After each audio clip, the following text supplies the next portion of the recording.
Au palmarès des aptitudes dont la seule présence suffit de ruiner la vie des l'homme, la négligence figure sans doute en bonne place. Amen.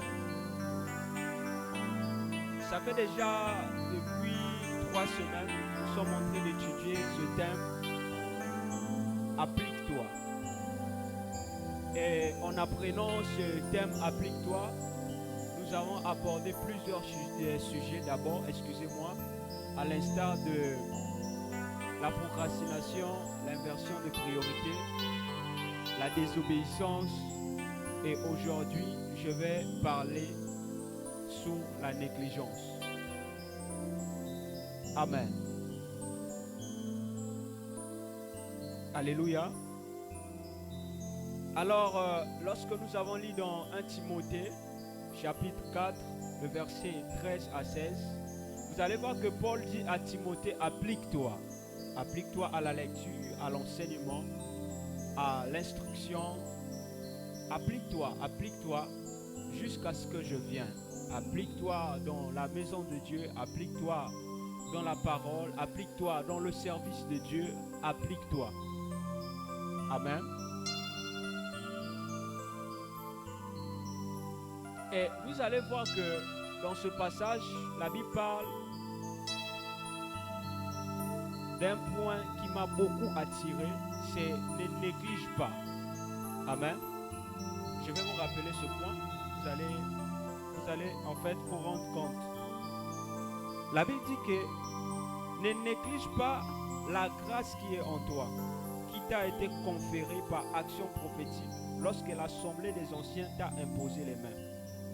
Amen. Et vous remarquerez que ici, il y a un verbe. Amen. C'est le verbe négliger. Alléluia. Est-ce qu'on peut repartir à la conjugaison? Alléluia. Ici, il y a un verbe, c'est le verbe négliger. La Bible dit ne néglige pas. Amen. Excusez-moi, ce matin, vous allez en fait vous rendre compte que c'est comme si nous sommes à l'école, mais nous sommes à l'église. Alléluia. Donc déjà, quand tu vois l'indicatif du verbe négliger au présent, si on conjugue cela, on dit je néglige, n'est-ce pas? Maintenant, l'impératif donne quoi? Hein? Hein? Ok. Maintenant, le passé simple donne quoi? Amen. Ah, j'ai trop intelligent, mon frère. Ok, futur simple donne quoi? Ok, passé composé donne quoi? Alors à la conjugaison. Amen. Ok. Maintenant, plus que parfait donne quoi? Alléluia. Passé antérieur donne quoi? Hein? Alors, futur intérieur donne quoi? Amen. Alléluia. Vous allez comprendre que ici, on parle d'un verbe qu'on appelle négliger. Amen. Et c'est ça que je vais aborder ce matin. Alors, comme j'ai souvent l'habitude de dire ceci, excusez-moi pour la conjugaison, je voulais simplement vous taquiner ce matin et vous faire comprendre que ce n'est pas bien aussi d'oublier. Alléluia. Amen. Alors, je peux encore vous provoquer. Le conditionnel, ça donne quoi? Le verbe négliger au conditionnel, précisément au présent. Présent conditionnel. Amen. Ah, toi, tu es intelligent. Bon, au passé, en fait, impératif. Le verbe négliger. Alléluia. Ok, c'est bon, c'est juste pour vous provoquer. Amen. Alors, ici, vous allez constater, on parle de la négligence. Alléluia. Et lorsque nous avons lu 1 Timothée, vous allez voir que Paul dit à son fils Timothée, ne néglige pas le don qui t'a été conféré par action prophétique. Alléluia. Dans l'assemblée par l'imposition des mains des anciens. Alléluia. Alors, comme j'ai souvent l'habitude de dire ici, on ne peut pas parler de quelque chose sans qu'on en sache davantage. On ne peut pas parler de quelque chose sans comprendre sa nature. On ne peut pas parler de quelque chose sans comprendre sa provenance. Amen. Que veut dire le mot négligence? Par définition, la négligence, c'est le manque de conviction profonde. Alléluia. C'est le manque de conviction profonde. Ça, c'est ma portion que je peux apporter ce matin sous la définition de la négligence. C'est le manque de conviction profonde. La deuxième définition, je vais dire que, voyons sous le plan étymologique d'abord, la négligence dérive du latin negligentia, signifie ne pas ramasser quelque chose. Amen. Donc la négligence est donc définie comme le fait de ne pas accorder l'importance à quelque chose qui mérite une attention particulière. Amen. Ça c'est dans le sens étymologique ou encore dans son sens restreint. Alléluia. Mais pour faire simple, alléluia, la négligence, c'est le manque de conviction profonde. Alléluia. Et je peux encore ajouter comme définition pour éclaircir les choses. Amen, amen. La négligence, c'est le manque de notion de faire correctement une tâche. Amen. Manque de notion de faire correctement une tâche. C'est-à-dire, c'est une paresse qui commence d'abord en esprit. Amen.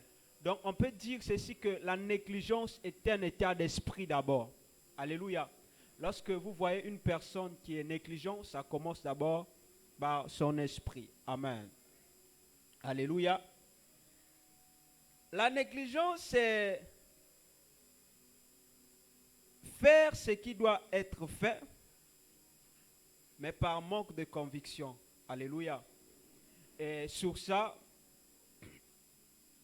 nous allons voir la négligence dans deux grands sens. Donc la négligence revêt donc deux grands sens, ou encore trois grands sens, si je peux me permettre. La première des choses, c'est le fait de ne pas faire ce qui devait être fait immédiatement. La deuxième des choses, toujours en parlant de la négligence, ne pas faire quelque chose de tout son cœur. La troisième des choses, c'est le fait de ne pas faire ce qui doit être fait. Amen. Alléluia. Alors vous allez remarquer qu'une personne qui est négligente, ou encore une personne qui est négligente, cette personne manque simplement de convictions profondes. Amen. Cette personne manque de la conviction. Amen. Et quand Paul dit à Timothée, Timothée, applique-toi. Applique-toi dans la maison de Dieu. Applique-toi à la lecture, à l'enseignement. Applique-toi dans le service de Dieu. Vous allez remarquer que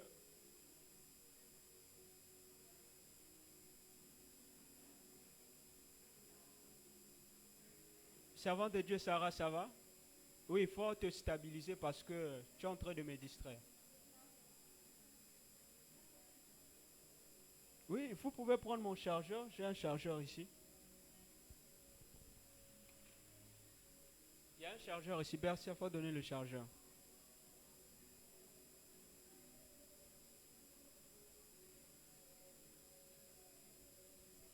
Amen. Excusez-moi parce que fallait quand même régler ça. Donc, la négligence, c'est le manque de conviction profonde. Vous allez remarquer que lorsque une personne est négligente, cette personne manque simplement de la conviction. Alléluia. C'est ainsi que nous avons lu dans 1 Timothée, on voit que Paul parle à son fils Timothée, applique-toi dans la maison de Dieu, applique-toi à la lecture, applique-toi à l'enseignement. Alléluia. Et vous allez remarquer que, en fait, la négligence est devenu un grand péché perdu de vue dans la vie des chrétiens. Amen, amen. Alléluia. À l'instar, je vais prendre l'exemple de ce matin, amen, de ma propre fille Bercia, alléluia. Je dois beaucoup la provoquer, alléluia. Elle a oublié le thème de ce matin, c'est simplement la négligence. Alléluia. Étant donné que tu as reçu la fiche, tu vois, sous les statuts, toi-même tu postes la fiche, alléluia, mais tu as oublié le thème. C'est une forme aussi de négligence. Amen. Bercia, ça va? Je peux te provoquer, non? Ok. Alléluia. Est-ce que tu peux bien dire Amen? J'ai dit ceci que ce matin, nous allons aller comme à l'école. Alléluia. Ok. Donc, la négligence, c'est une manque de conviction de faire quelque chose qui devait être fait. Alléluia. Lorsque une personne est négligente, vous allez remarquer que cette personne manque de conviction de faire quelque chose qui devait être fait. Amen. Et on peut être négligent dans un domaine, mais sans pourtant l'être dans un autre. Amen. Vous allez remarquer qu'il y a des personnes, quand il s'agit par exemple d'aller au VIP, elle n'est pas négligente. Quand il s'agit d'aller aux boîtes de nuit, elle est très motivée. Quand il s'agit de prendre la bière, cette personne est motivée. Amen. Quand il s'agit de pécher, cette personne est très très motivée. Alléluia. Mais quand il s'agit d'aller à l'église, cette personne est démotivée. Et vous allez remarquer que la plupart de ces personnes sont simplement négligents. Alléluia. Vous allez remarquer que quand il s'agit de goder, cette personne est motivée. Mais quand il s'agit d'aller à l'église, cette personne est négligente. Alléluia. Amen. Vous allez voir que quand il s'agit d'accomplir une tâche quelconque dans la maison de Dieu, cette personne devient négligente. Alléluia. Quand il s'agit de servir Dieu, cette personne devient négligente. Quand je parle du service, je vois beaucoup de départements dans l'église. On voit les départements de chant. Dieu t'a donné la grâce parce que Paul dit à Timothée, ne néglige pas le don qui t'a été conféré, le don qui est en toi. Amen. Mais vous allez remarquer que plusieurs personnes, Dieu leur a donné beaucoup de grâce. Amen. Mais vous allez remarquer en eux, il y a une forme de négligence teintée de sainteté. Alléluia. Elle a la grâce de chanter, mais au lieu de mettre ça au service de Dieu, vous allez remarquer que cette personne va prendre cette grâce, il va mettre ça dans la maison. Alléluia. Vous allez voir que elle ne se rend pas compte que le fait qu'elle est dans sa chambre, mais elle est en train de pécher. Alléluia. Alléluia. Et vous allez comprendre qu'il y a beaucoup de personnes qui ont reçu des dons et des grâces par notre Seigneur Jésus-Christ. Mais vous allez voir que ces personnes, à l'heure que même nous sommes en train de parler, ils sont en train de pécher dans leur chambre. Amen, amen. 1. Nous avons lu dans Jacques 4. La Bible dit ceci, que c'est lui qui sait faire ce qui est bien et qui ne le fait pas, cette personne est en train de commettre un péché. Amen. Et vous allez voir que Jésus-Christ a dit que vous devez aller à l'église le dimanche. Amen. J'ai des écritures, je vais vous donner les écritures. Amen. Mais vous allez voir qu'il y a une catégorie de personnes. Quand il s'agit d'aller à l'église le dimanche, cette personne devient négligente. Je n'ai pas le temps. Je suis fatigué. Non, je me suis réveillé en retard. Non, en fait, j'étais en train de dormir. Après, je n'ai pas compris. Non, voilà. Et vous allez voir que c'est un péché teinté de sainteté. Parce qu'en fait, tu sais faire ce qui est bien. Mais tu ne le fais pas, tu es en train de commettre un péché. Donc, il y a beaucoup de personnes ce matin. Elles sont dans leur chambre, ce dimanche-là. Au lieu de se rendre au lieu de culte. Mais elles sont dans leur chambre en train de dormir. En train de caresser leur péché. Tout en sachant qu'aller à l'église est une bonne chose. Mais tu es dans ta chambre là. Tu sais bien, tu es consciente. Ou encore tu es conscient qu'aller à l'église est une bonne chose. Mais tu ne le fais pas. Tu es en train de commettre un péché. Parce que la Bible est claire. C'est lui qui sait faire ce qui est bien. Et qui ne le fait pas, cette personne est en train de commettre un péché. Est-ce que tu peux dire Amen? Donc il y a des personnes qui sont dans leur chambre ce matin, mais dans l'ignorance, qu'ils sont en train de commettre un péché. Parce que lorsque vous lisez la Bible, vous allez voir que dans les Actes des Apôtres, vous allez voir que les apôtres se rendaient au temple à l'heure de la prière. Amen, amen. Acte 3, le verset 1. Pierre et Jean montaient au temple à l'heure de la prière. Alléluia. Pourtant, Pierre et Jean connaissaient le passage qui disait que lorsque vous voulez prier, entrez dans votre chambre, priez votre Père qui est dans les cieux. Amen, amen. Mais pourquoi à l'heure de la prière? Et la Bible précise même que c'était à 9 heures. Pourquoi à l'heure de la prière, Pierre et Jean montaient au temple? Parce que la Bible dit que Pierre et Jean montaient au temple à l'heure de la prière. Et la Bible dit que c'était à 9 heures. Alléluia. Alléluia. Mais pourtant la Bible, la même Bible qui dit que lorsque vous voulez prier, entrez dans votre chambre. Amen. Invoquez votre Père qui est dans les cieux. Alléluia. Priez votre Père qui est dans les cieux. On pouvait dire que aller à l'église ne sert à rien lorsque nous lisons ce passage. Mais vous devez comprendre une chose. Lorsque vous lisez un passage de la Bible, vous devez prier que Dieu puisse vous donner la révélation de ce passage. Parce que la Bible a 3 parties. Il y a l'historique, il y a l'explication et la révélation de la parole. Est-ce que tu peux bien dire Amen? Alléluia. Mais le problème avec toi, même quand tu lis la Bible, tu es en train de pécher sans le savoir. Tu es en train de pécher sans le connaître. Alléluia. Parce que la Bible dit que mon peuple périt par manque de connaissance. Toi, quand tu lis la Bible par raisonnement. Est-ce que quelqu'un peut dire Amen? Alléluia. Mais la Bible dit que celui qui sait faire ce qui est bien et qui ne le fait pas, cette personne est en train de commettre un péché. Amen. Et quand tu lis Acte 3, le verset 1, la Bible dit que Pierre et Jean montaient au temple à l'heure de la prière. Et la Bible dit que c'était à 9 heures. Ça veut dire qu'ils pouvaient prier à la maison, mais lorsque le jour du sabbat arrivait, les apôtres partaient au temple à l'heure de la prière.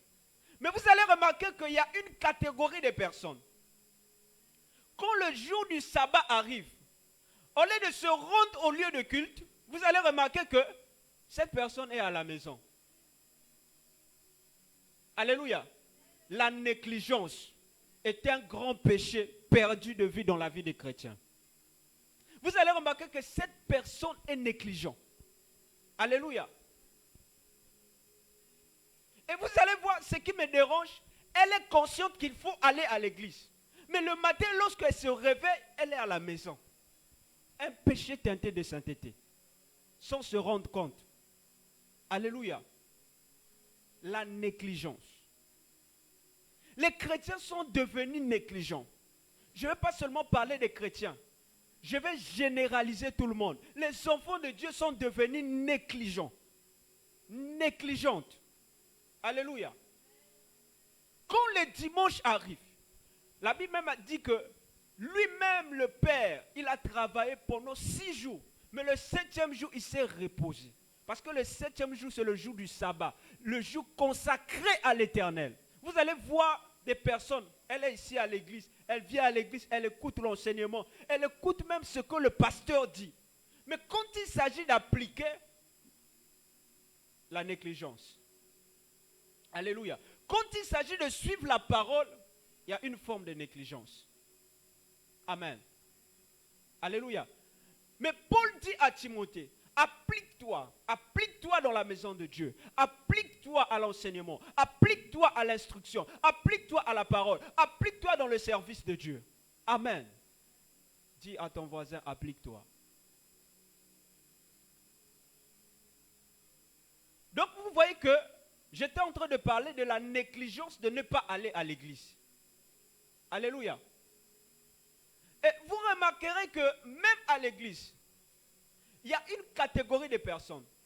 Elle a reçu la grâce de Dieu. Parce que Paul dit que ne néglige pas le don qui est en toi. Elle a reçu la grâce de Dieu.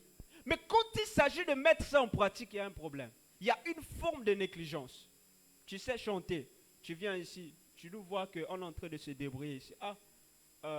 Non, moi je dois servir Dieu. Bon, je vais chanter. Je vais être chanteur. Mais au lieu de venir chanter, vous allez voir que non, je vais faire ça la prochaine fois. La négligence. Un péché perdu de vue dans la vie des chrétiens. Il y a le département du protocole. Alléluia. Dieu t'a fait la grâce peut-être de servir Dieu peut-être dans l'accueil et tout.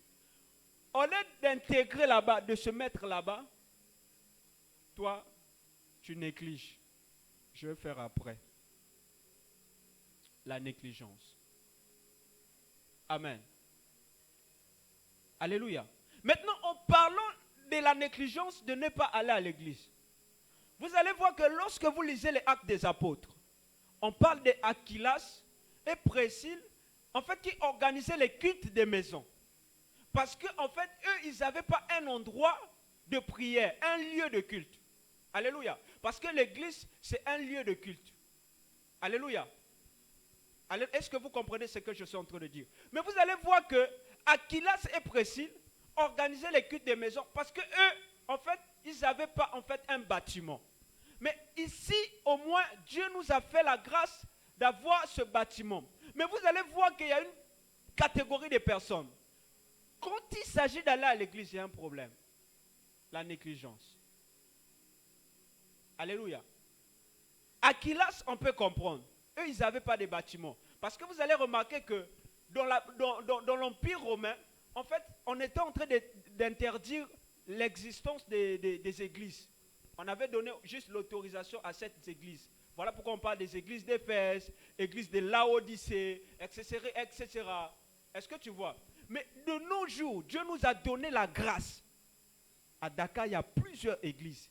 Mais vous allez voir que ce qui me dérange encore, c'est des Congolais.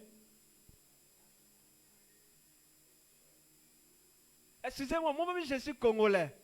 Mais, alléluia. Vous allez remarquer qu'il y a une catégorie de personnes. Lorsqu'elle était au Congo, elle était en train de prier. C'était une fille de Dieu, c'était une servante de Dieu. Mais quand elle est arrivée à Dakar, juste à l'aéroport, vous allez voir que sa vie chrétienne est restée à l'aéroport. Donc le fait d'arriver à Dakar, sa croyance est restée, elle a déposé aussi sa croyance à l'aéroport. Quand elle est arrivée à Dakar, c'est autre chose. La négligence. Un péché perdu de vue. Alléluia. Vous allez voir que cette personne est en train de pécher, mais sans se rendre compte, à cause de sa négligence. Alléluia. Dieu nous a fait la grâce d'avoir au moins plusieurs églises, au moins dans cette nation. Mais toi, le dimanche arrive. Au lieu de se rendre au lieu de culte, autour de la parole avec les frères, mais toi, tu es à la maison. Alléluia. Et tu dis que moi, je suis un enfant de Dieu, je prie à la maison. Non, tu es mal enseigné. Parce que la Bible dit ceci. Aquilas priait à la maison parce qu'en fait, il y avait un manquement.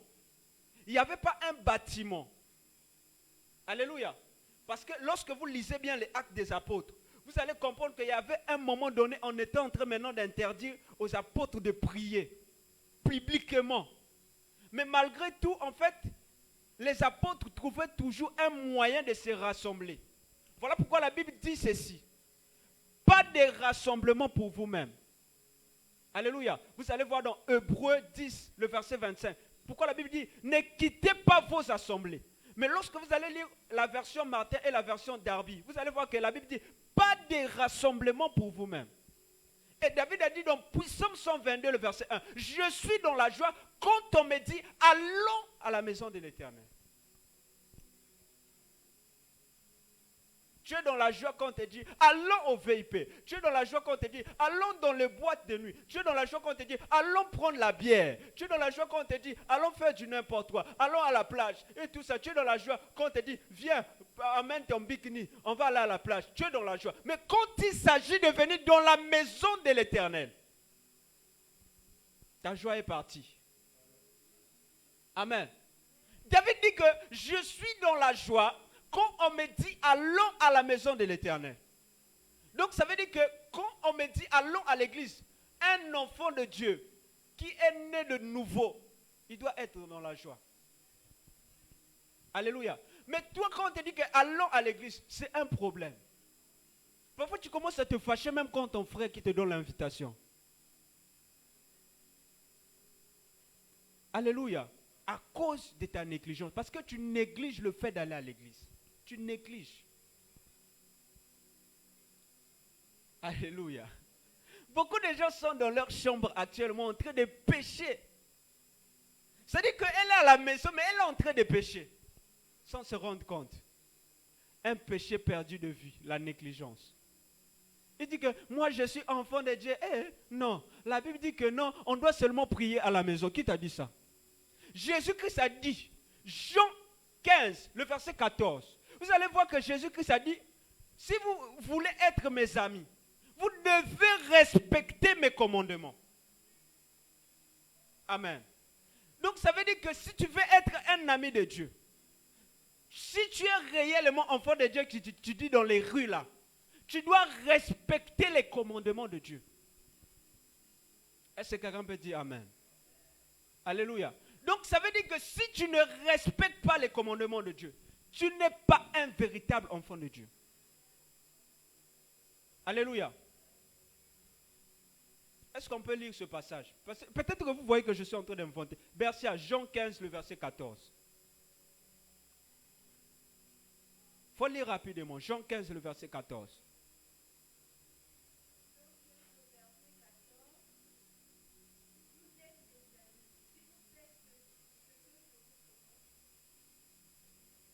Hein? Vous êtes mes amis si vous faites ce que je vous commande. Si vous lisez la version Martin, la Bible dit que vous serez mes amis, mais si vous faites ce que je vous commande. Amen. Alléluia. Et vous allez voir que Dieu a donné un commandement. Moi, je suis enfant de Dieu, tu es l'ami de Dieu, ok, on a compris. Mais est-ce que toi, tu fais les commandements? Est-ce que toi, tu respectes les commandements? Est-ce que toi, tu respectes ce qui est écrit là? Est-ce que tu respectes? Alléluia. Et vous allez remarquer que beaucoup de personnes souffrent aujourd'hui à cause de leur négligence. Amen. Dieu t'a fait la grâce, tu as eu iPhone 11. Ok, tu as eu iPhone 12, ça va. Donc pour toi, tu vas voir qu'elle pense qu'il est en train de vivre une bonne vie, quoi. Hein? Elle pense que ça, c'est la bonne vie, quoi. iPhone 11, 12, voilà. Elle est allée à H&M, là, acheter les habits en prix de gros. Je connais, j'ai Jancy Boutique. Amen. Prix de gros. 5 000, 3 000. Tu vas mettre une robe, tu brilles là, c'est bien. On est à Dakar. Tu achètes la montre, tu mets la montre là, ça brille et tout. Chaînette, voilà. Elle a maintenant beaucoup d'argent. Oh! Un péché perdu de vie. Mais vous allez voir que quand il s'agit d'aller à l'église, elle n'est pas là. Hein? Comme disait ma mère, quand il s'agit d'aller à l'église, sololo, ça dit que la personne n'est même pas. Est-ce que quelqu'un peut dire Amen? La négligence. Alléluia. Donc vous allez voir que cette personne est motivée quelque part. Quand il s'agit d'aller commettre les péchés, elle est motivée. Alléluia. Mais quand il s'agit de venir à l'église, elle est démotivée. Amen. Je ne parle pas seulement des femmes, des hommes aussi. Parce qu'il y a une catégorie des hommes. Dieu te fait la grâce de venir à l'église. En fait, Dieu même te met à cœur de venir à l'église. Tu es conscient de ça.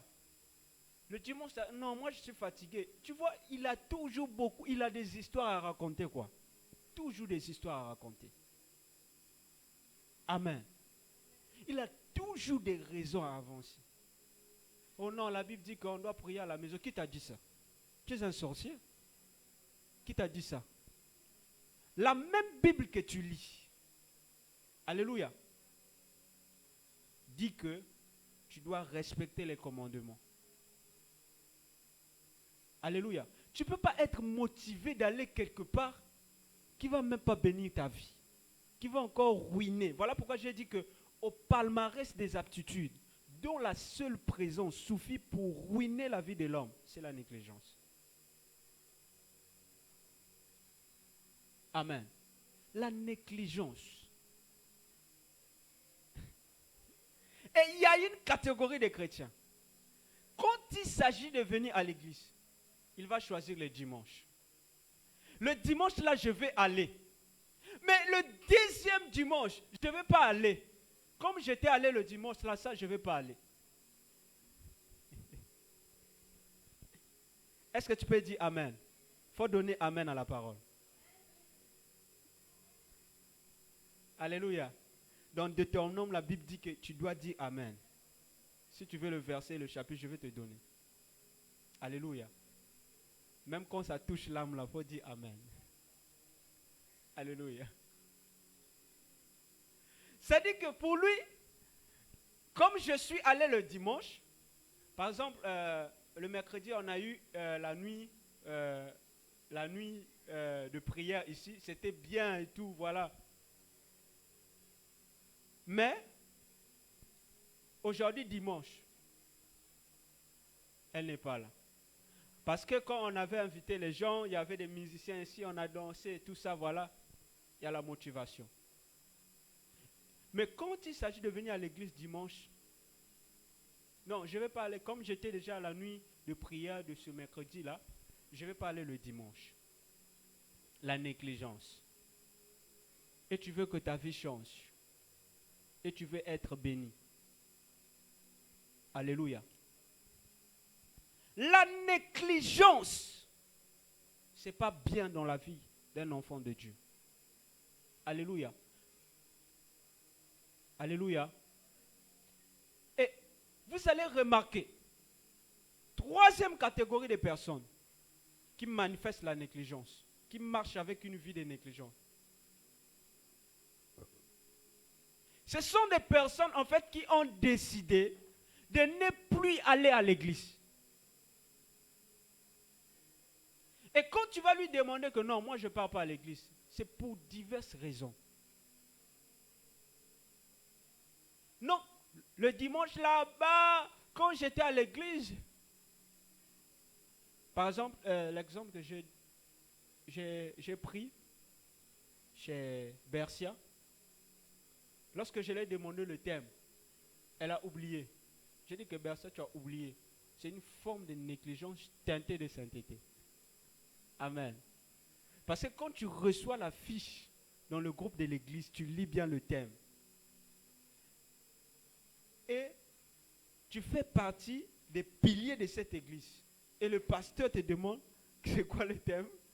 Tu cales. C'est une forme de négligence. Et vous allez voir que l'exemple que je suis en train de prendre chez ma fille là, et le dimanche prochain, elle ne va pas venir à l'église. Oh, parce que le prophète m'avait interrogé, le pasteur m'avait interrogé le dimanche devant beaucoup de gens, j'avais oublié les thèmes. C'est pour cela que je ne suis pas là à l'église. Amen. Mais je sais que dimanche, elle sera à l'église. Alléluia. Amen. Et vous allez voir qu'il y a une catégorie de personnes. Quand il s'agit d'aller à l'église, elle a décidé en fait de rester à la maison. Il a décidé de rester à la maison. Tout simplement, il va te dire que non. À l'église là-bas, j'étais venu, j'avais dragué la sœur Bercia. Mais comme la sœur Bercia avait refusé, je ne viens plus. Amen. Donc toi, tu venais à l'église pour la sœur Bercia? Au lieu de venir pour écouter la parole qui va sauver ton âme. Alléluia. Il faut bien dire Amen. Et vous allez voir que non, je ne suis pas allé à l'église parce que je voulais épouser la sœur riche. Mais le prophète a donné la sœur riche au frère Roston. C'est pour cela que je ne peux plus aller là-bas. Je ne peux plus. Amen. Ah.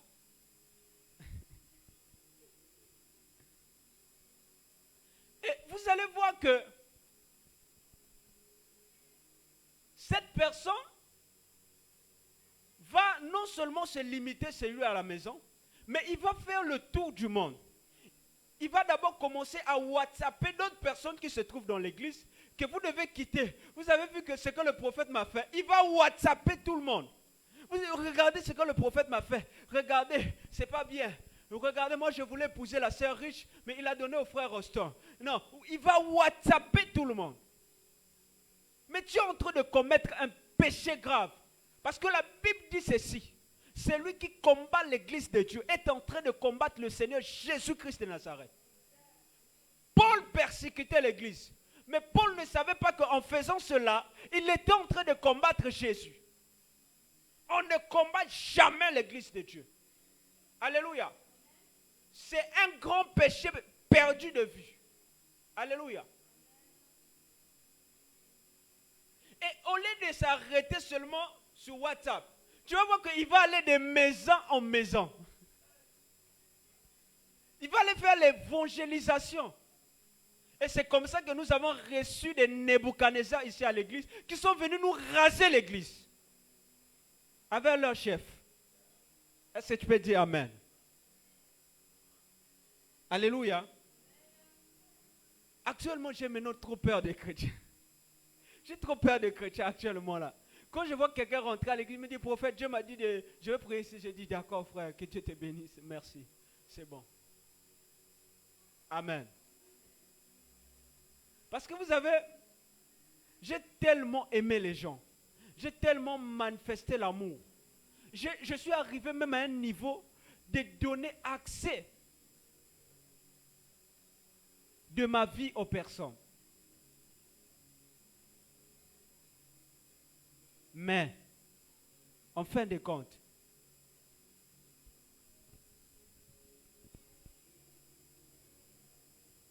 je sais ce que j'ai récolté. Amen. Ne soyez pas négligents. Alléluia.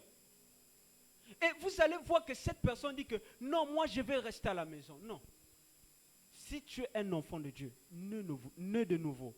Le dimanche, le matin, tu dois te rendre au lieu de culte.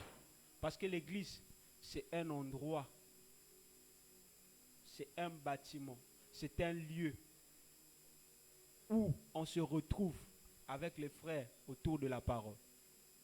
Amen. Alléluia. Amen. Et vous allez voir que ce genre de personnes, au lieu de s'arrêter sur WhatsApp, il va aller de maison en maison. Il va aller évangéliser, faire son évangélisation. Alléluia. Tu vois, cher Garcia, regarde ce que le prophète m'a fait.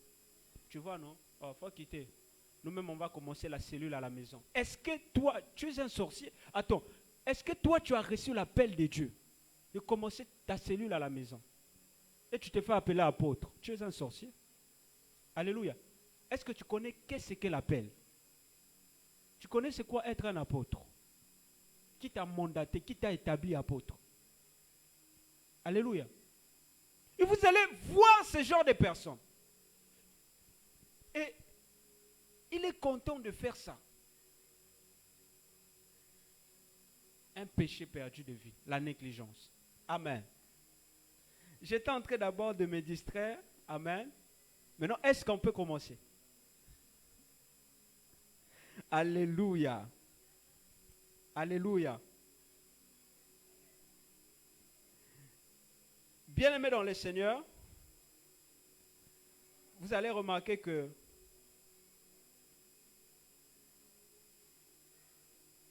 la négligence est souvent la principale cause de plusieurs gâchis dans la vie de l'homme.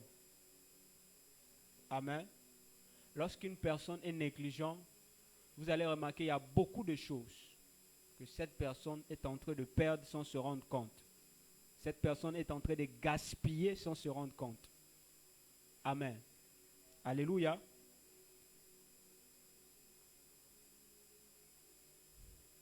Écoutez-moi bien. Un enfant de Dieu qui est né de nouveau, il doit aller à l'église.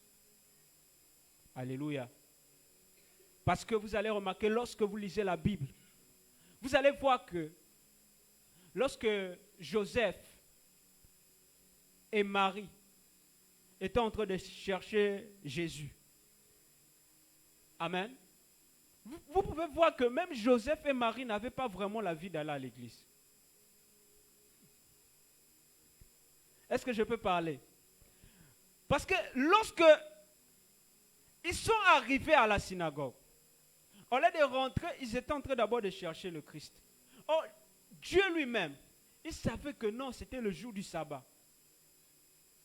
Il fallait qu'il rentre dans la synagogue.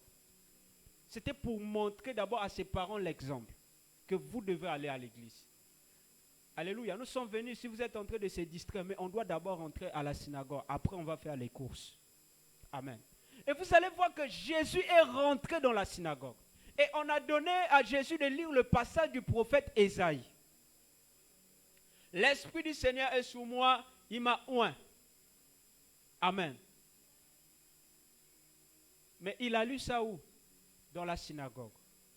Bien que on n'a pas employé le terme église, mais ça symbolisait déjà un endroit de rassemblement, un lieu de culte.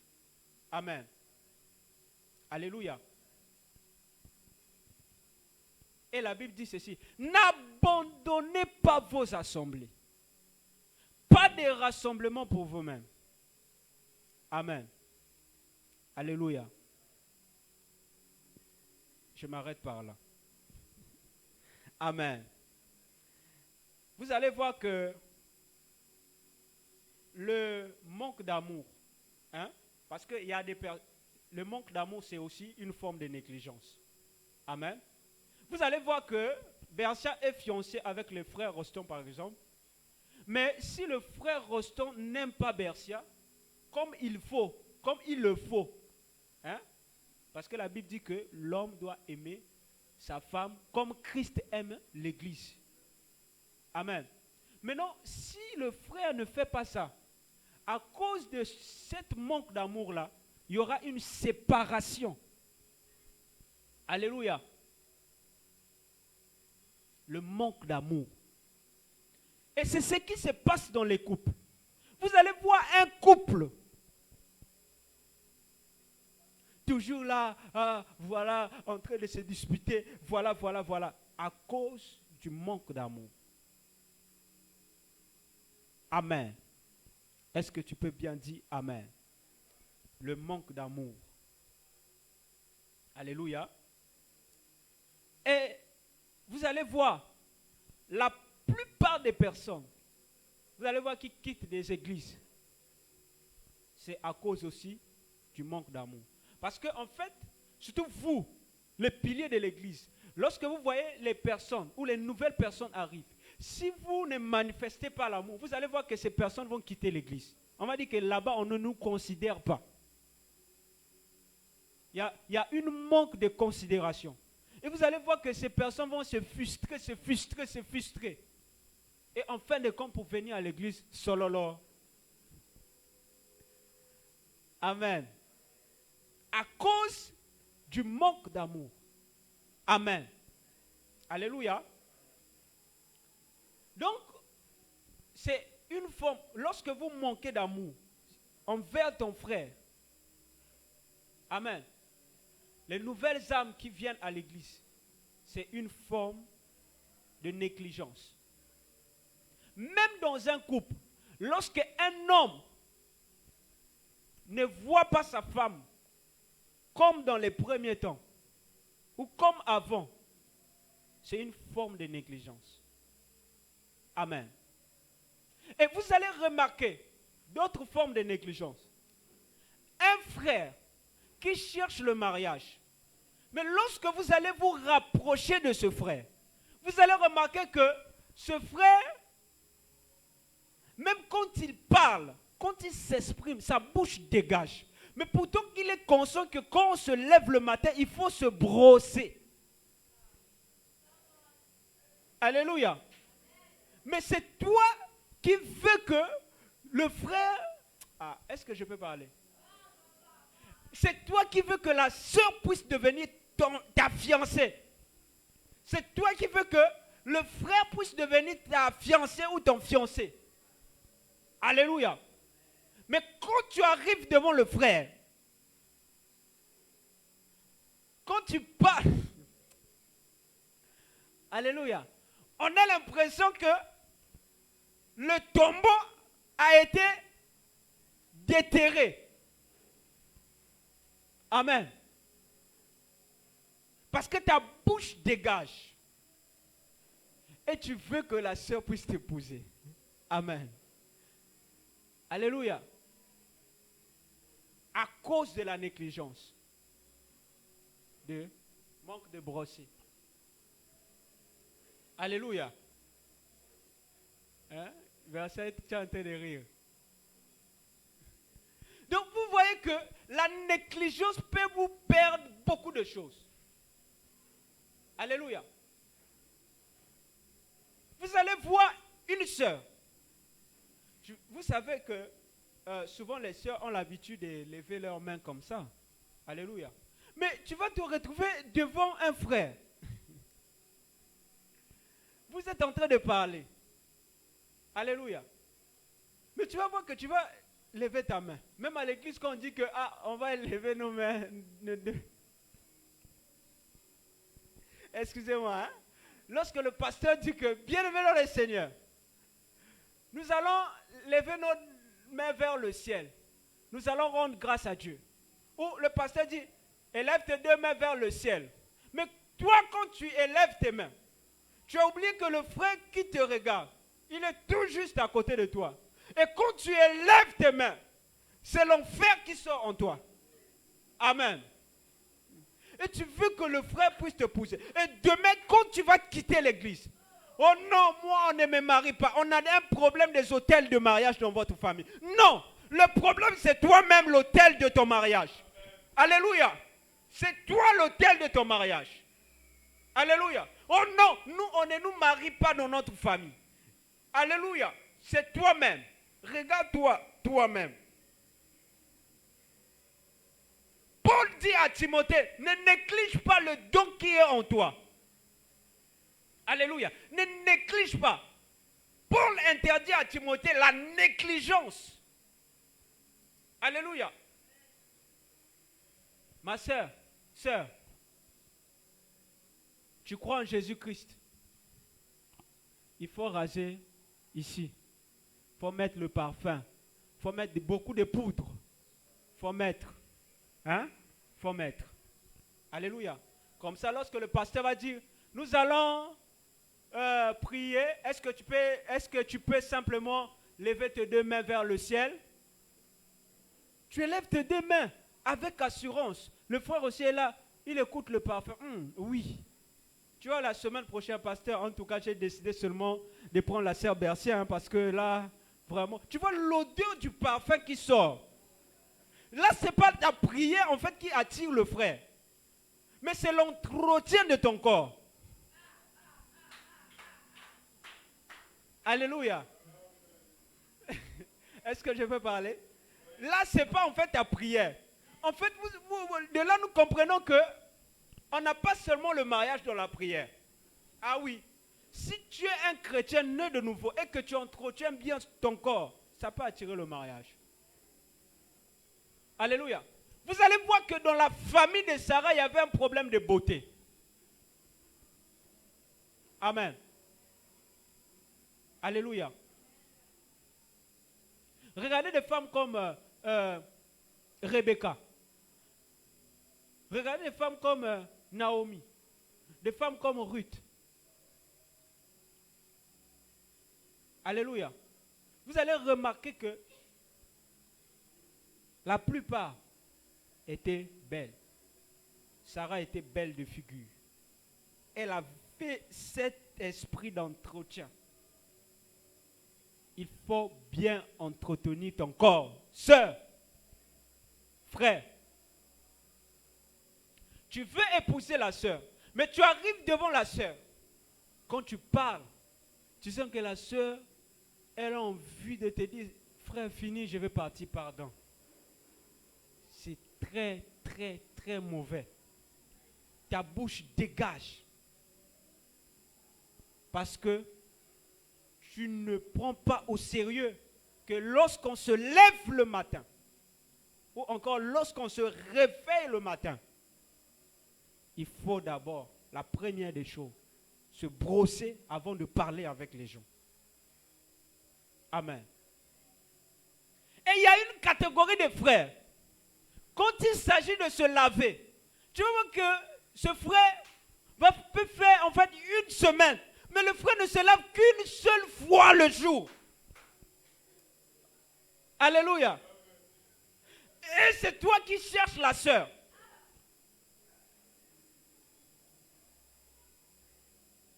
Alléluia. Mais quand tu te présentes devant la sœur, quelle odeur que tu dégages. Est-ce que je peux bien dire amen? Si tu n'as pas l'argent de payer le parfum, c'est bon. Là, c'est compréhensible. Mais si tu as l'argent de payer le parfum, paye. Mais si tu n'as pas d'argent, tu dois avoir simplement la culture sans argent. Quand je parle de la culture sans argent, c'est-à-dire qu'aller dans la douche, mettre de l'eau, se laver complètement, proprement avec le savon, c'est une culture sans argent. Parce que la Bible dit que l'eau c'est la vie. Alléluia. Il a le parole de la vie. L'eau c'est la vie. Quand tu prends l'eau, tu te laves avec l'eau, c'est bon. Tu es propre avec le savon. Bien, tu n'as ici partout. On ne sait jamais ce qui peut arriver. Donnez-moi un amen, donnez-moi un amen. Alléluia. On ne sait pas ce qui peut arriver. Parce qu'il y a des hommes qui transpirent en bas. Hein. Alléluia. C'est une forme de négligence. Il y a des sœurs aussi qui transpirent beaucoup. Et imagine que tu es une soeur, tu es une fille. Tu es consciente qu'une fille doit se laver au moins dans la journée au moins 3 fois. Alléluia. En fait, toi, aller à la douche, ça doit être comme la prière de Daniel, qui ouvrait ses fenêtres en direction de Jérusalem, qui priait 3 fois. Le jour. Mais tu vas voir une sœur, quand il s'agit de se laver, il y a un problème. Surtout à l'heure là, à Dakar, avec la température, tu vas voir que l'eau chaude. Après, tu vas voir, tu es surpris, le gaz est fini. Oh, pourquoi le gaz finit vite? Mais parce que tu te laves avec l'eau chaude. Amen. C'est pas mauvais de se laver avec l'eau chaude. Moi, j'encourage encore les personnes qui se lavent avec l'eau chaude. Alléluia. L'essentiel que tu te laves tous les jours. Frère, quand il s'agit d'aller se coiffer, va. Coiffe-toi. Quand il s'agit de couper tes ongles, coupe tes ongles. Alléluia, ça peut attirer le mariage. Alléluia. Sœur, c'est réciproque pour vous. Alléluia. La négligence. Alléluia. Toi, tu attends seulement quand tu auras beaucoup d'argent pour acheter le parfum. Même le bain des bouches, tu n'as pas. Disons-nous la vérité. Dites amen, dites amen. Ok. Attends. À Dakar, les choses sont moins chères. Moi, je suis allé voir mon dentiste. Il m'a prescrit un traitement, mais j'ai vu qu'il a mis le bain de bouche. Mais j'ai vu que c'était 1250.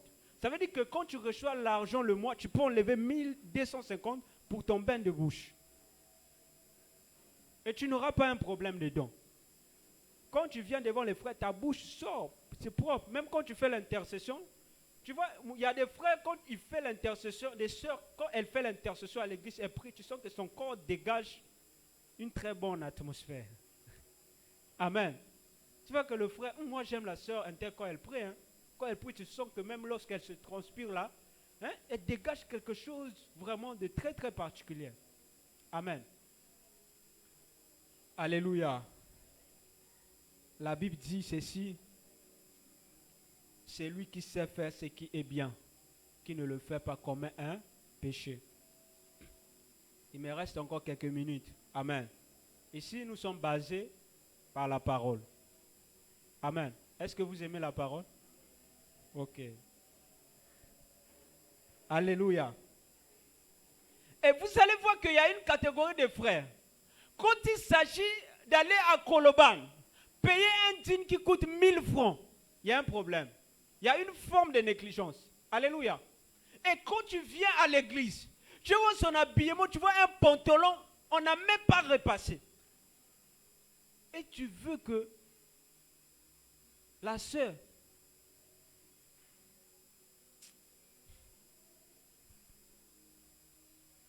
écoutez-moi bien, frère Patrice a dit, un enfant de Dieu doit bien s'habiller. Quand tu as un pantalon, même si tu as seulement un seul pantalon, lave ça correctement. Mets ça le dimanche, va à l'église. Alléluia. Même si tu n'as pas beaucoup de chaussures, même s'il n'y a que 2 chaussures, mais va à l'église. Tu ne sais pas ce qui peut arriver. Quand tu sors, tu ne sais pas qui tu peux croiser. Tu ne sais pas. Évite la négligence. Les chemises à Koloban, c'est à partir de 500. Alléluia. Dites amen. Et si tu discutes, on peut te donner ça à 300. Et si tu pleures, on peut te laisser ça à 200. Amen. Achète. Arrive à la maison, repasse. Alléluia. Amen. Comme ma fille Bercia, elle est toute belle avec sa robe là. Bercia, l'innovation. Hein. Que Dieu vous bénisse abondamment. Ok. Alors, vous allez remarquer que la Bible dit dans Jacques chapitre 4, le verset 17, c'est lui qui sait faire le bien et qui ne le fait pas comme un péché. Vous allez voir qu'il y a beaucoup de personnes qui sont devenues négligentes, même dans leur intimité avec le Seigneur. Alléluia. Amen. Est-ce que je peux parler? Et vous allez voir que tu avais des heures de prière dans ton intimité avec le Seigneur, n'est-ce pas? Mais aujourd'hui, tu es où? Pose-toi la question. Qu'est-ce que tu fais? C'est une forme de négligence. L'intimité avec Dieu, le pasteur Mohamed Sanogo a dit ceci, quelque chose que j'ai aimé. Il a dit, l'intimité avec Dieu ne se suffit pas seulement, et plutôt il a dit que être un enfant de Dieu ne se suffit pas, ou encore être chrétien, ne se suffit pas seulement en étant en intimité avec Dieu, mais c'est aussi dans le service. Amen. Quelqu'un qui est négligent dans le service de Dieu, quelqu'un qui est négligent dans son intimité avec Dieu, ne peut pas voir vraiment les merveilles de Dieu. Alléluia. L'intimité avec Dieu, c'est bien. Mais le pasteur a dit, ça ne suffit pas. C'est aussi le service dans la maison de Dieu. Mais toi, tu es négligent. Tes heures de prière, tu ne respectes plus. Amen. Alléluia. Est-ce que je peux parler? Bon, là, on va revenir encore comme un peu à l'école. Amen. Ce que vous devez comprendre, c'est que la négligence est un démon dans la vie d'un chrétien. La négligence est un démon dans la vie d'un enfant de Dieu. C'est un démon. Tu avais l'intimité avec Dieu, mais à cause de ta négligence là, tu as abandonné. Amen. Alléluia. Ah, je suis fatigué de tenir le micro à fil là. Hein. Dont il nous a aimés, nous qui étions morts par nos offenses, nous... C'est pas grave, on va se débrouiller comme ça avec les effets là.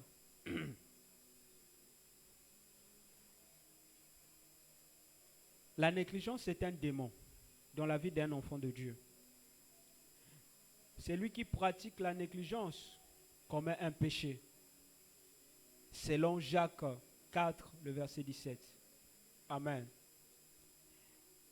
Alors, notre thème de ce matin, c'est la négligence, un péché perdu de vue dans la vie des soi-disant chrétiens. Quel est le but de ce thème? La première des choses, identifier ce péché. La deuxième des choses, identifier ses causes les plus profondes.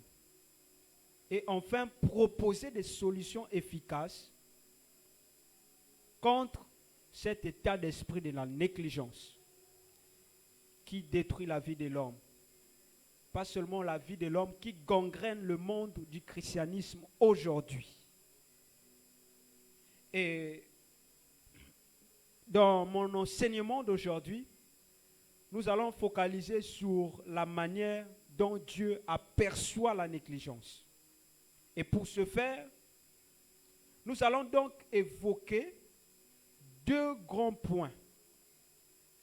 La première des choses, ou encore le premier point, portera sur ce que la Bible dresse sur le point de la négligence. Deuxième point sera concentré ou se portera sur les deux paraboles du Seigneur qui pointent sur le danger concernant le service de Dieu. Amen.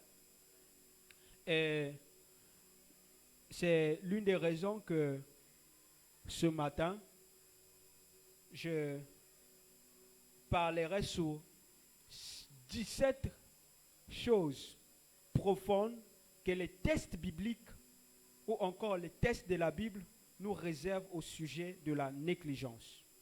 Est-ce que tu peux dire Amen? Alléluia. La première des choses, la négligence est basée par un raisonnement. Écrivez.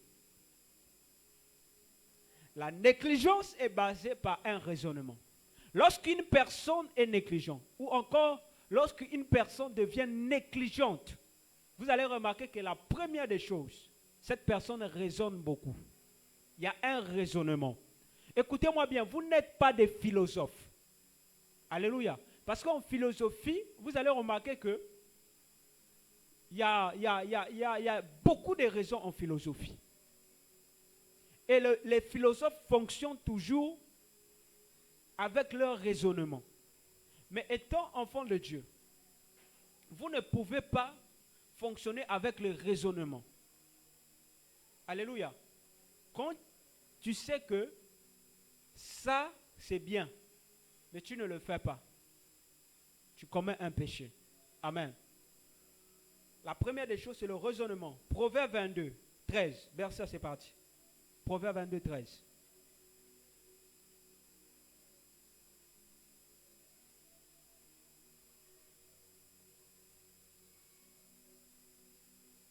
Proverbe 22, 13.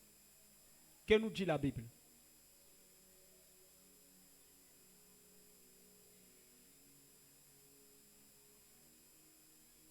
Proverbe 22, 13. Ok. Le paresseux dit, hein? Il y a un lion dehors. Je serai tué dans les rues. Mets-toi dans la présence de Dieu. Amen. Vous allez voir que quelqu'un qui est paresseux dans ce que tu fais, vous allez voir qu'il est très difficile à cette personne d'évoluer et d'avancer dans la vie. Quand tu te réveilles le matin, alléluia,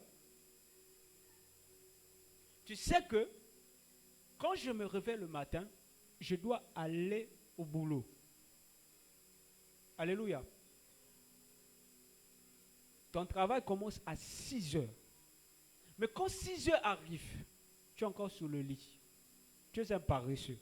Et c'est une forme de négligence. Même si tu n'as pas le travail. Amen. Mais quand tu sais que le matin arrive, il faut sortir pour aller déposer ton CV. Et que tu ne sors pas pour aller déposer ton CV. C'est une forme de négligence. Et tu te plains qu'il n'y a pas le travail, d'accord, non.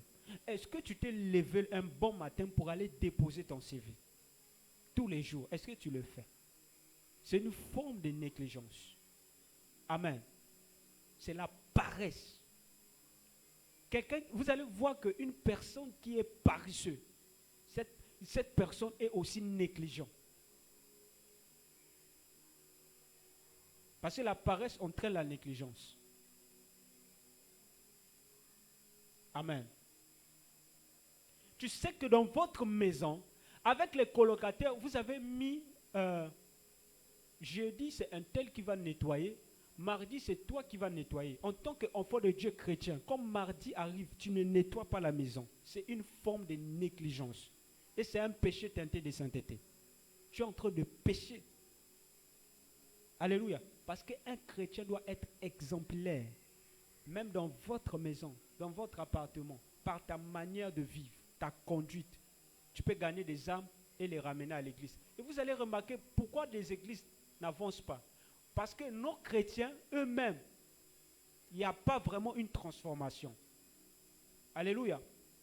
Parce que tu vas aller inviter quelqu'un, frère, je t'invite, je te dis, sœur, je te donne l'invitation à l'église. Mais quelle vie que tu mènes dans ton quartier? Qu'est-ce qui va témoigner? Qu'est-ce qui va motiver la personne de venir dans votre église? Qu'est-ce qui va motiver la personne de venir là où tu pries? Tout en sachant que toi-même, ta vie, ça ne marche pas. Il va même te reposer les mêmes questions. Ah, toi, tu m'invites à l'église, toi-même. Voilà, te rappeler même ce que tu fais. Amen. Normalement, un chrétien qui commence l'année, qui fait au moins 3 mois ou 6 mois, il n'a pas gagné une âme. Tu dois être malade. Parce qu'à faire de l'évangélisation, ce n'est pas seulement le pasteur. Non, c'est nous tous. Quand tu fais 3 mois dans une église, quand tu fais 4 mois dans une église, même une année, et tu n'as pas gagné même une âme, pose-toi des questions. Il y a un problème. Alléluia.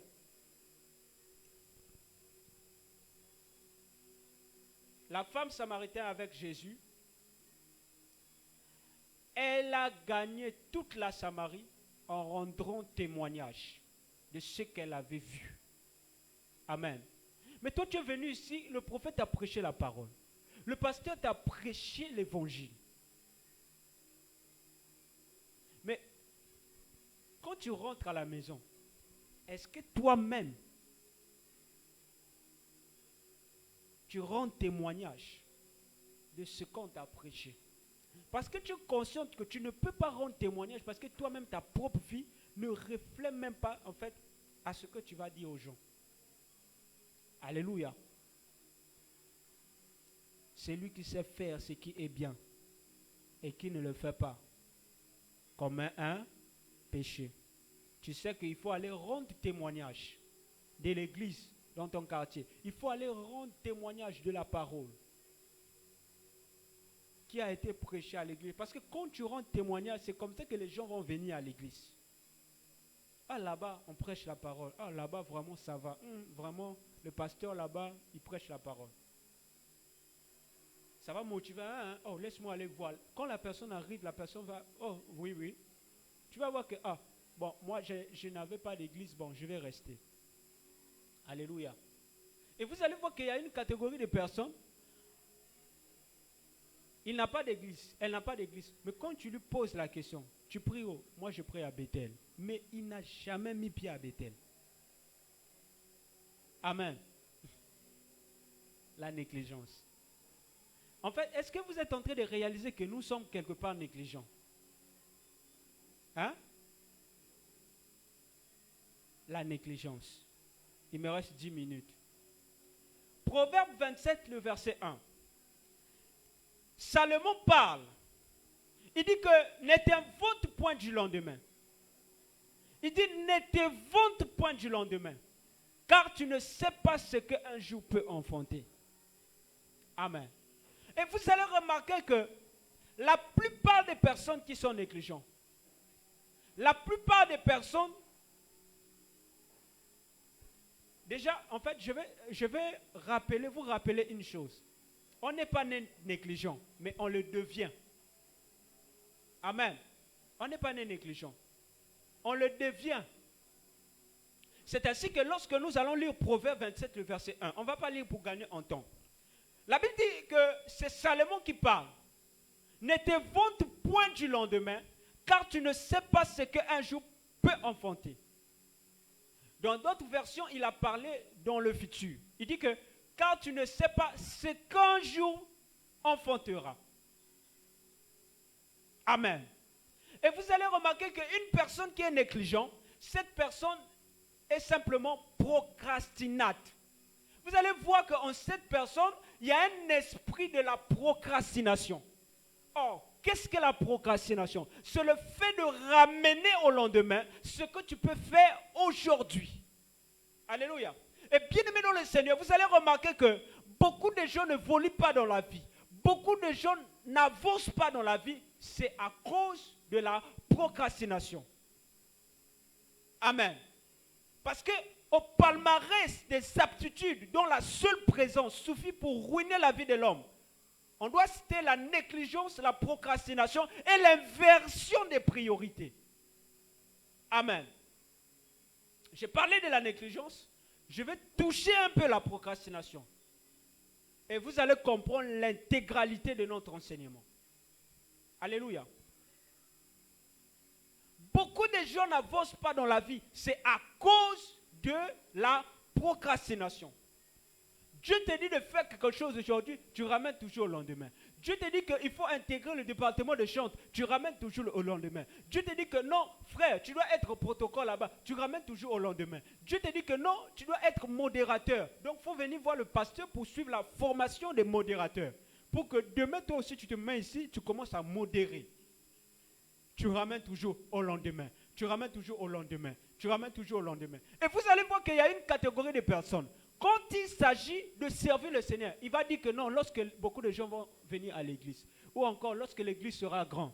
Écoutez-moi bien, j'ai dit le dimanche passé que vous ne pouvez pas voir la grandeur sans passer par des petites choses. Écoutez-moi bien, commencer petit est un point de départ qui amène à la grandeur. Vous cherchez la grandeur, vous ne voulez pas voir le désert, vous ne voulez pas passer par le désert, vous ne pourrez jamais voir la grandeur.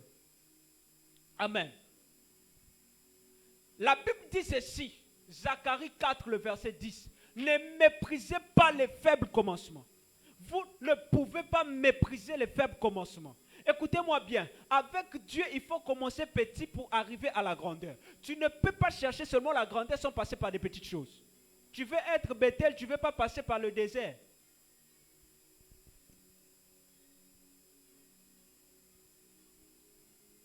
Amen. Tu veux seulement servir Dieu dans la grandeur, mais pas dans les petites choses. Tu veux seulement arriver à la grandeur, mais pas...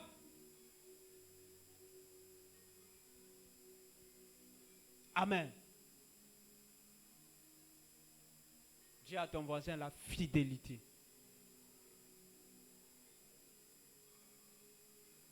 Amen. Vous allez voir que lorsque vous lisez la Bible, dans Genèse, on parle d'un homme qu'on appelle Lot. Amen. Alléluia. Et vous allez voir que lorsque Lot s'est séparé avec Abraham, vous allez voir que la Bible dit ceci que Lot est allé vers les plaines de Sodome. Amen. Et vous allez voir que la Bible dit ceci. Maintenant, quand Dieu avait décidé de détruire Sodome, il est d'abord venu demander la vie d'Abraham. Est-ce que tu peux dire Amen? Pourquoi Dieu est venu demander à Abraham? Parce que Dieu déjà savait que le frère d'Abraham était là-bas. Bien qu'il était vers les plaines de Sodome, mais il était déjà proche de Sodome. Est-ce que vous comprenez ce que j'étais en train de dire? Amen. Vous allez voir qu'il y a une catégorie de chrétiens. Il s'est dit enfant de Dieu. Il s'est dit fille de Dieu. Mais vous allez voir qu'il a double vie. Amen. Tu te retrouves vers les plaines de Sodome, mais en fin de compte, tu finiras par rentrer dans Sodome. C'est ce qui s'est passé avec Lot. Amen. Et c'est ce qui se passe avec les chrétiens. Il est chrétien, il s'est dit croyant, croyante, mais elle a double vie. Vous allez voir que le dimanche, elle va venir à l'église. Après le dimanche, le soir, il est dans le VIP, il est dans le boîte de nuit. Amen. Alléluia. Mais Dieu est allé voir Abraham. Dire à Abraham que non, moi je vais détruire Sodome. Abraham dit que Dieu, il y a mon frère qui est là-bas. Alléluia. Et qu'est-ce qui s'est passé? Vous allez remarquer que quand Lot est parti, au début, il était sauvé par les prières d'Abraham. C'est comme toi. Si tu vis aujourd'hui, il y a ta maman que tu as laissée au Congo là. C'est elle qui prie pour toi. Il y a certaines choses qui marchent aujourd'hui, c'est à cause de la prière de ta mère, à cause de la prière de ton père. Alléluia. Mais, le jour où elle ne sera plus là, c'est toi-même qui dois t'élever. Mais ton problème, c'est que tu te retrouves vers les plaines de Sodome, mais tu finis de rentrer dans Sodome. Tu finis par rentrer dans Sodome. Amen. À Sodome, il y a quoi? Il y a quelle vie à Sodome? Alléluia. Il y a quelle vie dans les VIP? Il y a quelle vie dans les boîtes de nuit? Il y a quelle vie quand tu prends de l'alcool? Il y a quelle vie quand tu es incapable de te réserver jusqu'au mariage? Alléluia. Il y a quelle vie à Sodome? Il n'y a que le péché là-bas. Vous allez remarquer que l'autre, en restant vers les plaines de Sodome, il est fini par rentrer dans Sodome. Et vous allez voir que lorsqu'il est rentré dans Sodome, vous allez voir que même ses filles couchaient avec des sodomites. Et en fin de compte, elles ont fini par coucher avec leur père. Amen. Je parle à un chrétien des boîtes de nuit. Oh non, moi j'accompagne seulement les autres. Mais oh, tu as oublié une chose. Le fait d'accompagner les autres.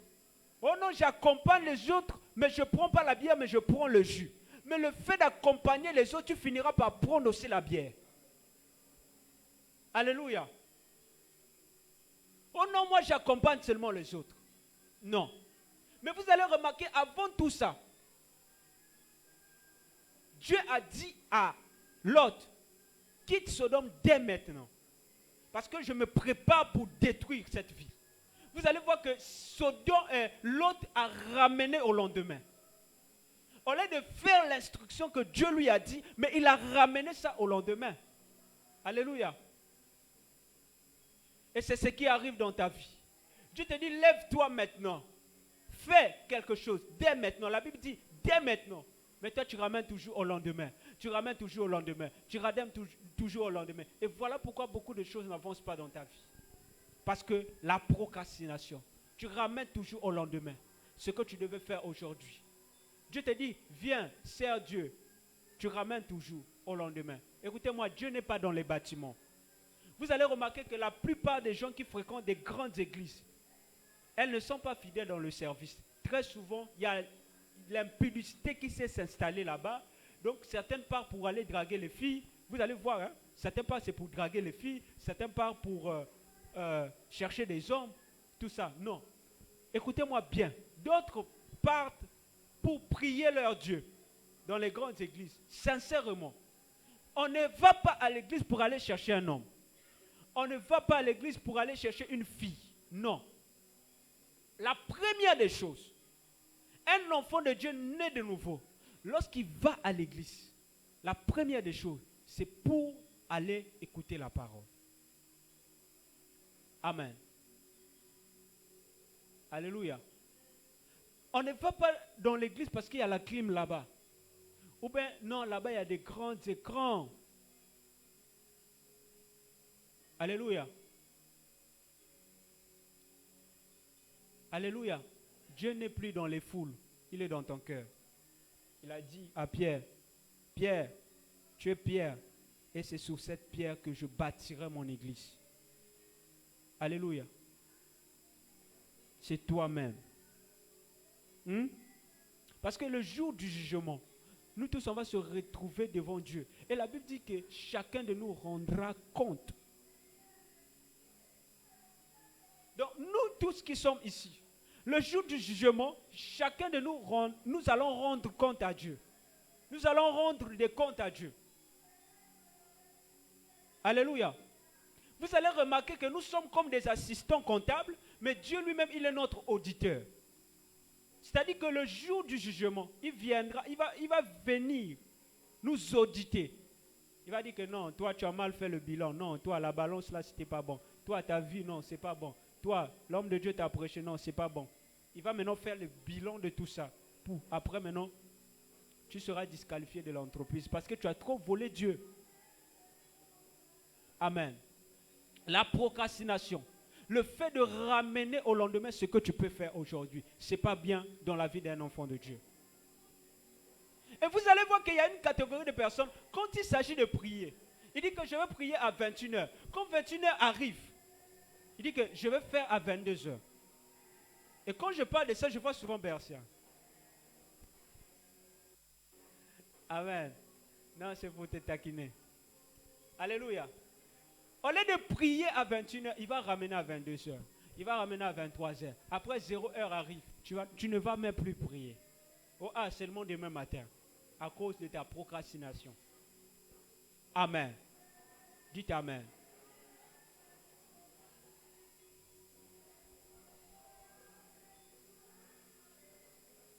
La procrastination, ce n'est pas bien dans la vie d'un chrétien.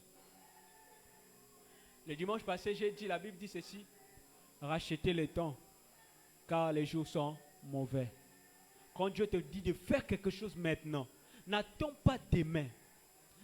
Quand Dieu te dit fais quelque chose dans l'église maintenant, n'attends pas le lendemain pour le faire. Parce que la Bible dit ceci, c'est lui qui sait faire ce qui est bien. Et qui ne le fait pas, cette personne est en train de commettre un péché. Amen. Une personne qui est négligente, vous allez voir en lui, il y a des symptômes de la négligence et de la procrastination. Une personne qui est négligente, vous allez voir en lui, il y a des symptômes de la procrastination. La procrastination n'est pas bien. Une personne qui est négligente, vous allez voir, il n'a pas non seulement les symptômes de la négligence, mais il a aussi les symptômes de la procrastination en lui, installé. Un grand péché perdu de vie et teinté de sainteté. Amen. Rachetez le temps, car les jours sont mauvais. La Bible dit, le lendemain appartient à Dieu. Amen. Ne vous inquiétez plus du lendemain. Toi qui s'inquiètes du lendemain, là, tu procrastines. Non, ça appartient à Dieu. Fais maintenant. Il a dit à l'autre, c'est maintenant que tu dois quitter. Mais l'autre a insisté, a insisté, a insisté. À la fin, regardez tous la vie de l'autre. Amen. Le dimanche passé, j'ai même pris l'exemple de Jean-Baptiste. Parce qu'il y a beaucoup de chrétiens qui commencent bien, mais qui finissent mal. Or, tu as oublié qu'avec Dieu, il faut bien commencer aussi et bien terminer. Amen. Le problème avec toi, tu commences avec ta tête. Tu commences bien. Après, au milieu, tu te prends trop la tête. Et tu marches maintenant avec la tête. Or, tu as oublié que la plupart des gens qui ont marché avec la tête dans la Bible, ils ont fini la tête décapitée. Est-ce que tu es conscient que quand on te regarde en tant qu'enfant de Dieu, qu'est-ce qui peut motiver les autres d'écouter ce que toi tu dis, de te suivre dans ce que tu fais? Amen. Le 31 décembre, vous avez pris des engagements que l'année prochaine, il faut que ma vie change. Je dois servir Dieu. Non, comme ça, tout ça. Mais depuis 2024, ça a commencé jusqu'à ce que nous sommes arrivés au chiffre 3 de l'année. Quand je parle du chiffre 3, je parle du 3e mois de l'année. Le mois de mars. Amen. Qu'est-ce que tu as eu à faire? Tu vas remarquer que toutes les décisions que tu as prises en 2023, jusqu'à présent, tu n'as rien réalisé. À cause de la négligence. Amen. Alléluia. Bon, je laisse l'inversion de priorité ou bien je parle de ça? Hein? Parce que là, il est 13h pile, on sort ici à 13h10. Parce que le culte commence de 10h30 à 13h10. Donc, je vais vous laisser faire le choix. Est-ce que je peux commenter juste l'inversion de priorité en quelques minutes? Les 10 minutes qui restent là? Ok. Donc, je vais utiliser 5 minutes pour l'inversion de priorité. Et les 5 minutes, nous allons faire les offrandes et la prière de clôture. Amen. Sœur, vous avez pris des engagements le 31 décembre. Vous devez les réaliser. N'attendez plus le mois de juin. La procrastination n'est pas pour les enfants de Dieu. Un enfant de Dieu ne doit pas procrastiner. Excusez-moi.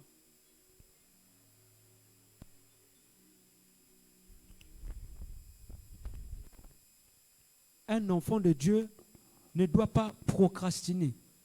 Ce n'est pas bien la procrastination. Alléluia. Ce n'est pas bien. Maintenant, je parlerai sur l'inversion de priorité.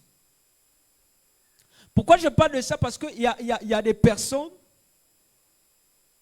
ici qui font passer d'abord leur priorité en premier que les choses de Dieu. Amen. Je parle sur l'inversion de priorité. Amen. Alors, c'est quoi l'inversion de priorité? C'est le fait de faire passer quelque chose en premier. Amen. Bien-aimés dans le Seigneur, vous allez remarquer que dans la vie générale, chacun de nous a sa priorité. Chacun de nous a ses priorités. Exemple, aller à l'école, c'est ta priorité. Alléluia. Aller faire du shopping, ça fait partie de tes priorités. Est-ce que tu peux bien dire Amen? Alléluia. Aller dans les VP, ça fait partie de tes priorités. Boire de l'alcool, ça fait partie de tes priorités. Précisément la bière. Amen. Ça fait partie de tes priorités. Vous allez voir dans la vie générale. Alléluia. Coucher avec des hommes, ça aussi, ça fait partie de tes priorités. Alléluia.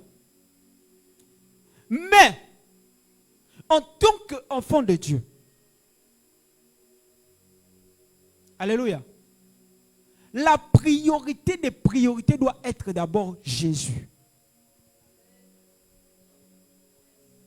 Coucher avec les hommes, c'est bien. Ça, c'est ta priorité. Ça fait partie de tes priorités en général. Draguer les filles, c'est bien. Ça fait partie de tes priorités en général.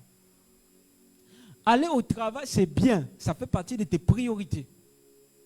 Mais si tu es un enfant de Dieu, la Bible dit que si vous êtes mes amis, vous devez respecter mes commandements. Et si tu es un enfant de Dieu, je suis venu te parler ce matin que la priorité des priorités doit être Jésus-Christ dans ta vie. Ça veut dire, oublie tes priorités. Alléluia. Fais de Jésus ta priorité. Alléluia.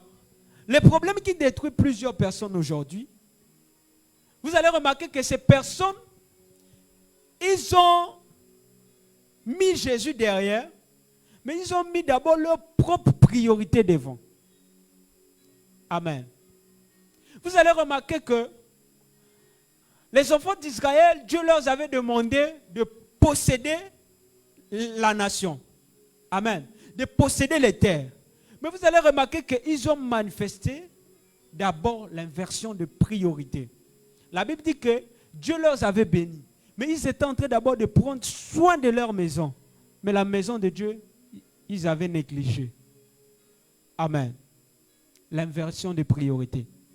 Vous allez remarquer que les enfants d'Israël ont manifesté 3 choses. La première des choses,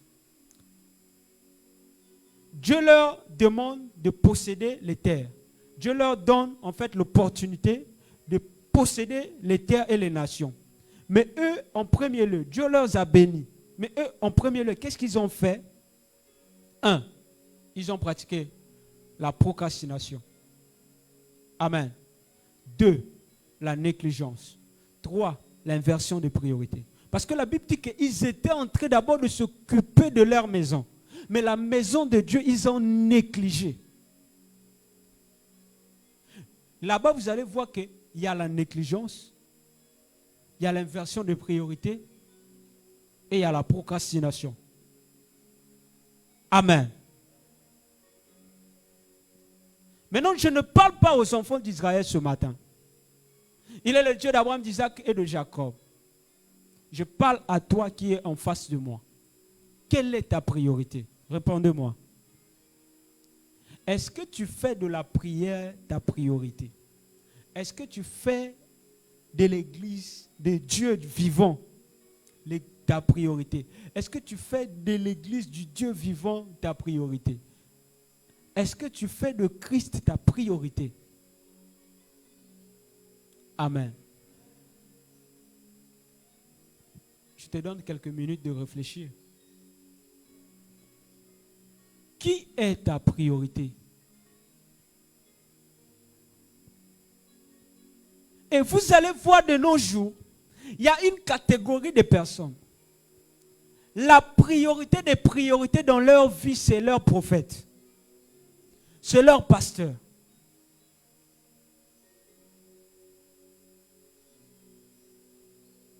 La priorité des priorités.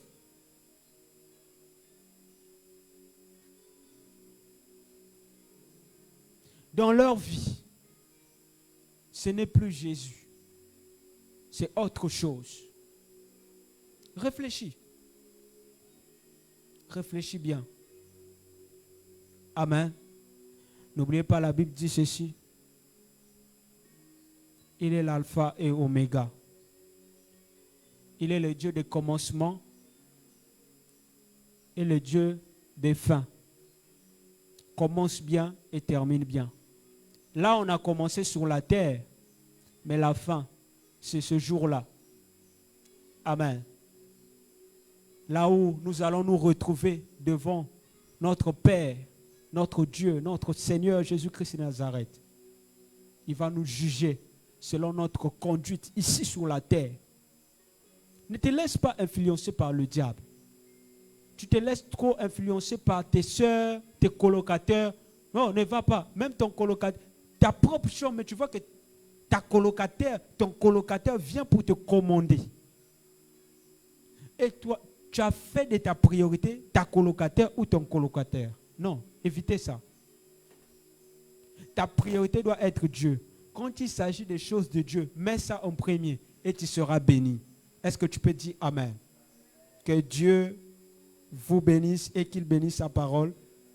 Mais levons-nous dans la présence de Dieu. Acclame quand même pour la parole. Amen. Alléluia. Bon. Vous allez remarquer tous les discours que j'ai fait d'Obama là. Nous avons parlé sur combien de choses? Qui peut répondre avec moi? Nous avons parlé, en fait, qui peut résumer cet enseignement? Nous avons parlé sur combien de choses? Qui peut résumer? Qui a compris? Sœur, donnez l'autre micro là-bas. Donnez. Ok. Écoutons le résumé de l'enseignement.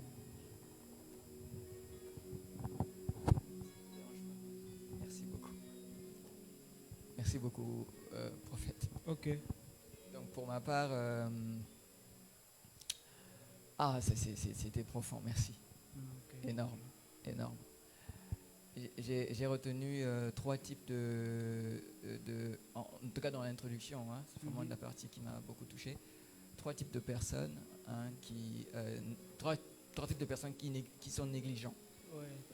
La première catégorie, les personnes qui ont la grâce de Dieu, hein, mais qui préfèrent rester à la maison.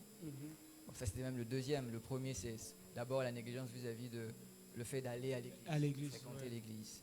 Voilà, qui préfère rester à la maison le dimanche matin, pourquoi pas même aussi la semaine, alors qu'il y a des jours de culte. Voilà. Donc le deuxième, c'est ce que j'ai cité après, ceux-là qui ont des grâces, mais qui peuvent servir normalement, mais voilà, qui préfèrent rester aussi à la maison.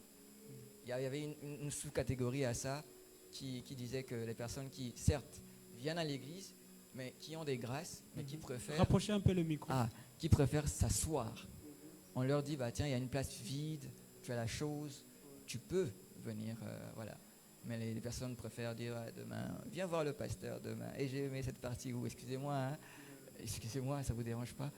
J'ai aimé cette partie où l'homme de Dieu disait que on te dit, viens, on va te former pour que tu deviennes, par exemple, conductrice, modérateur ou modératrice. Si, tu reportes à demain, tu reportes à demain, et tu reportes à demain. La procrastination. La dernière catégorie, la dernière catégorie, je l'ai un peu comme rassemblée comme l'ensemble des personnes, hommes et femmes, qui vont être en train de tout le temps repousser les choses. En tout cas, ça partait vraiment dans le sens de la procrastination. Repousser les choses de la vie, comme se brosser, des choses très très importantes pourtant, mais qui... Waouh! Et il y a cette chose-là, je vais finir par là, vraiment, merci pour votre patience. Je vais finir par là. Par exemple, le fait que beaucoup de nos sujets de prière, parfois, ont pour clé juste des gestes qui vont annuler la négligence, au fait. Comme le fait que je me brosse et que je parle à la sœur, aïe, ça sent mauvais, prendre soin de son corps, de son accoutrement et tout ce qui va avec. Et vraiment, merci beaucoup. Amen. Merci beaucoup. Et la sœur riche, ça va? Ok. Bercia, donnez le micro à la sœur Bercia. Elle va parler.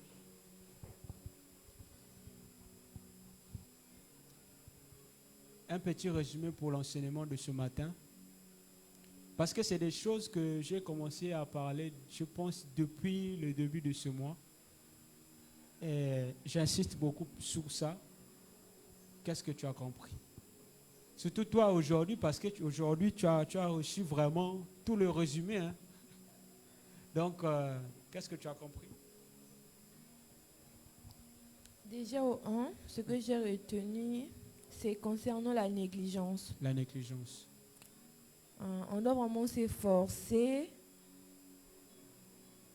vraiment à bannir la négligence parce que c'est pas bon pour un chrétien. On doit vraiment s'efforcer pour ça parce que quand on peut privilégier les choses du dehors, ce qui va rien nous rapporter, au lieu de servir Dieu, c'est vraiment catastrophique en fait. Et la deuxième des choses, c'est concernant nos priorités. Qu'est-ce qu'on priorise avant tout, avant toute chose? On priorise plus les sorties, s'habiller, aller se distraire, s'habiller. En fait, on veut faire percevoir aux gens que on est bien. En fait, on n'est pas bien en fait. Au fond de toi, tu souffres en fait. Oui, tu souffres. Parce que quand tu t'habilles là, ce sont les gens que tu montres. Tu poses sur les statuts. Mais au fond là, parfois... C'est pas ça. Parfois tu es en dépression. Parfois tu es en dépression, parfois tu souffres des choses comme ça. Donc on doit vraiment bannir ça. On doit prioriser d'abord Dieu, la parole de Dieu. Parce que déjà quand le Seigneur nous donne la grâce de se réveiller chaque matin, le souffle de vie là, et on n'est même pas incapable de le dire juste un merci, vraiment, c'est vraiment compliqué. C'est une forme de négligence. Donc j'encourage à mes frères et sœurs. Et à toi-même. Et à moi-même surtout. Surtout voilà. côté négligence elle a dit surtout. Voilà. Surtout côté négligence là, je dois vraiment m'efforcer. Et par la grâce de Dieu, je sais qu'il va m'aider. Amen. Et pour la fin, Non, tu as tout le temps qu'il faut. Parce qu'en fait, l'objectif, c'est que tu sors de la salle avec quelque chose. L'objectif, c'est pas que quand on te pousse. Non, c'est pas ça l'objectif. L'objectif, c'est que tu sors ici avec quelque chose dans la tête. C'est parti. Enfin, donc c'était la négligence en premier lieu. En deuxième lieu, nos priorités. On priorise plus les choses éphémères. Et en dernier lieu, c'est concernant la procrastination. Oui, la procrastination. Le fait de repousser tout au lendemain. Okay. Comme vous avez même aussi pris un exemple concernant les CV.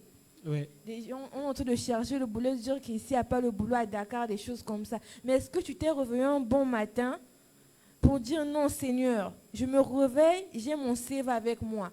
Mais oriente-moi une entreprise que quand j'irai déposer mon dossier là-bas, qu'on puisse m'appeler. Dieu il est capable de le faire, mais parfois, c'est la procrastination. On va dire, bon, d'accord, aujourd'hui, je vais me reposer, demain, je ferai ça, demain, je ferai ça. Tout le temps, c'est toujours ça, reporter les choses que tu pouvais bien faire aujourd'hui à demain. Et c'est ça aussi qui nous freine, nous les chrétiens. On doit vraiment s'efforcer aussi pour ça. Amen. Amen. Amen. Ok. Merci beaucoup. Nous avons compris le résumé. Peut-être si quelqu'un d'autre veut parler. Ok. Merci beaucoup. Pour moi, premièrement, je veux résumer ce que j'ai compris. Amen. Je bénis Dieu pour la parole de ce matin. C'était hier soir quand j'étais à la maison. Le Saint-Esprit me parlait de quelque chose me concernant. Alors que lorsque l'homme de Dieu est en train de parler, c'est comme s'il il me rappelait ces choses me concernant. Il a parlé de l'entretien corporel. Il a parlé de la négligence. Moi, je vais parler surtout, si Dieu me met à cœur de le dire, et surtout nous les chrétiens, nous avons tendance à négliger certaines choses, même concernant notre propre vie, notre propre santé, même le manger. Parce que je dis tantôt, le fait que tu prends soin même de toi-même, c'est-à-dire c'est une bénédiction parce que tu traites bien, durement ton corps. Et c'est quelque chose que Dieu m'a interpellé hier, alors que lorsque l'homme de Dieu est en train de nous parler, le Saint-Esprit me rappelle ces choses.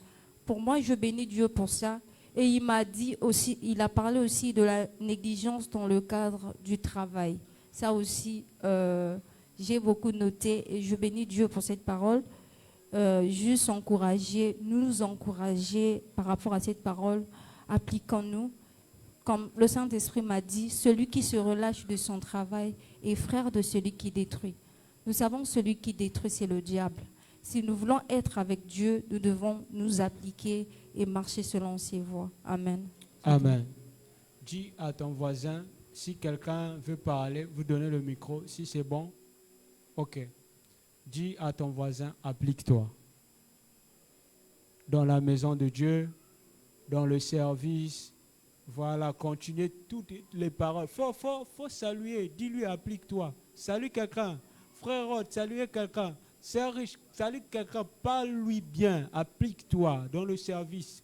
Ne néglige pas le don qui est en toi. Voilà. Ok. Seigneur, merci pour ta parole. Au nom de Jésus, car au commencement était la parole.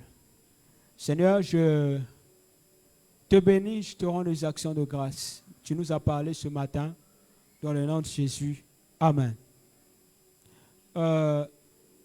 On va passer aux offrandes rapidement. On va partir parce qu'il est 13h déjà.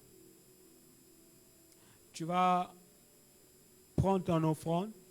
Deutéronome 16, le verset 16, la Bible dit ceci: on ne peut pas apparaître dans la maison de Dieu les mains vides.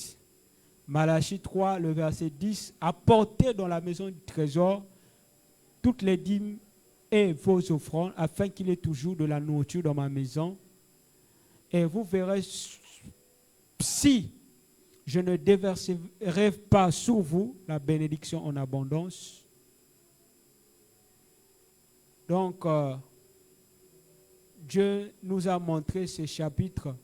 Il voulait nous faire comprendre que la seule manière de prendre soin de son Église, c'est aussi avoir la capacité de se présenter dans sa maison avec quelque chose. Et c'est ce qu'on appelle offrande, soit dîme, voilà, etc., etc. Donc, tu vas prier pour ton offrande. Tu vas prier pour ton offrande. Prie d'abord toi-même et ensuite, tu viens déposer et nous allons faire la prière de clôture. Seigneur, je prie pour les offrandes au nom de Jésus. Bénis les personnes qui vont apporter et ceux-là qui ne vont pas apporter, Père. Seigneur, la Bible dit ceci, Père éternel. Dieu Tout-Puissant a apporté dans la maison de trésor les dîmes et les offrandes afin qu'il y ait de la nourriture dans ma maison. Bénis mon frère qui va apporter, bénis ma soeur qui va apporter. Seigneur, bénis son offrande. Seigneur, reçois son offrande avec un parfum de bonne odeur. Au nom de Jésus, nous avons aussi prié. Amen.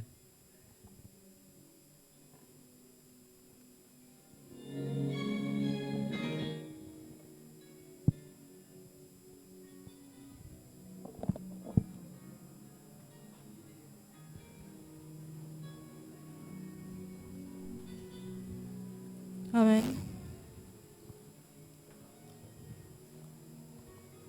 Bien-aimés, est-ce que nous pouvons prier, rendre grâce à Dieu pour la parole de ce matin?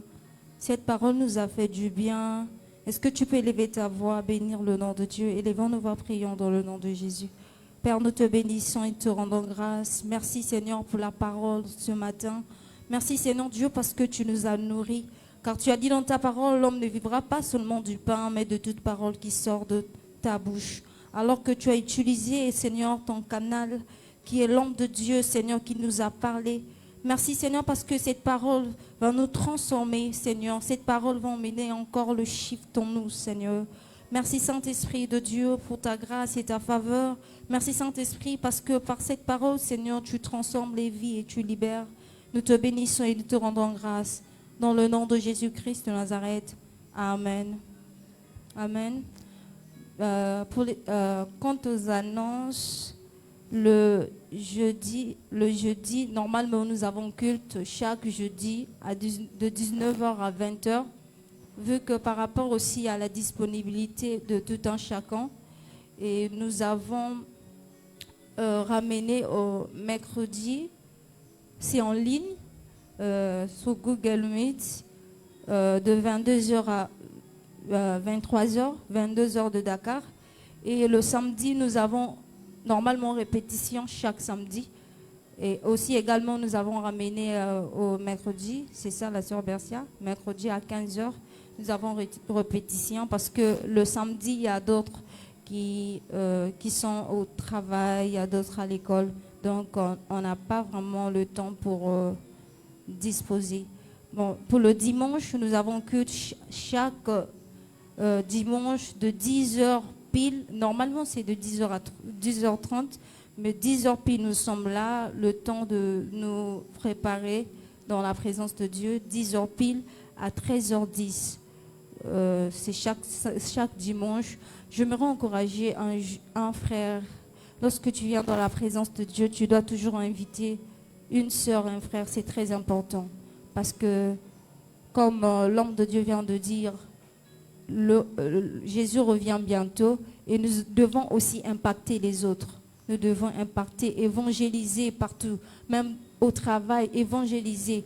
Même au lieu de passer le temps au téléphone, passer le temps dans des futilités, disposons nos temps pour Dieu. Alors que lorsque tu vas vraiment te disposer, Dieu va te donner des grandes choses. À présent, nous allons nous lever, nous allons prier pour la fin. Je vais appeler papa, pour le prophète Jancy pour la fin. Il va prier pour vous.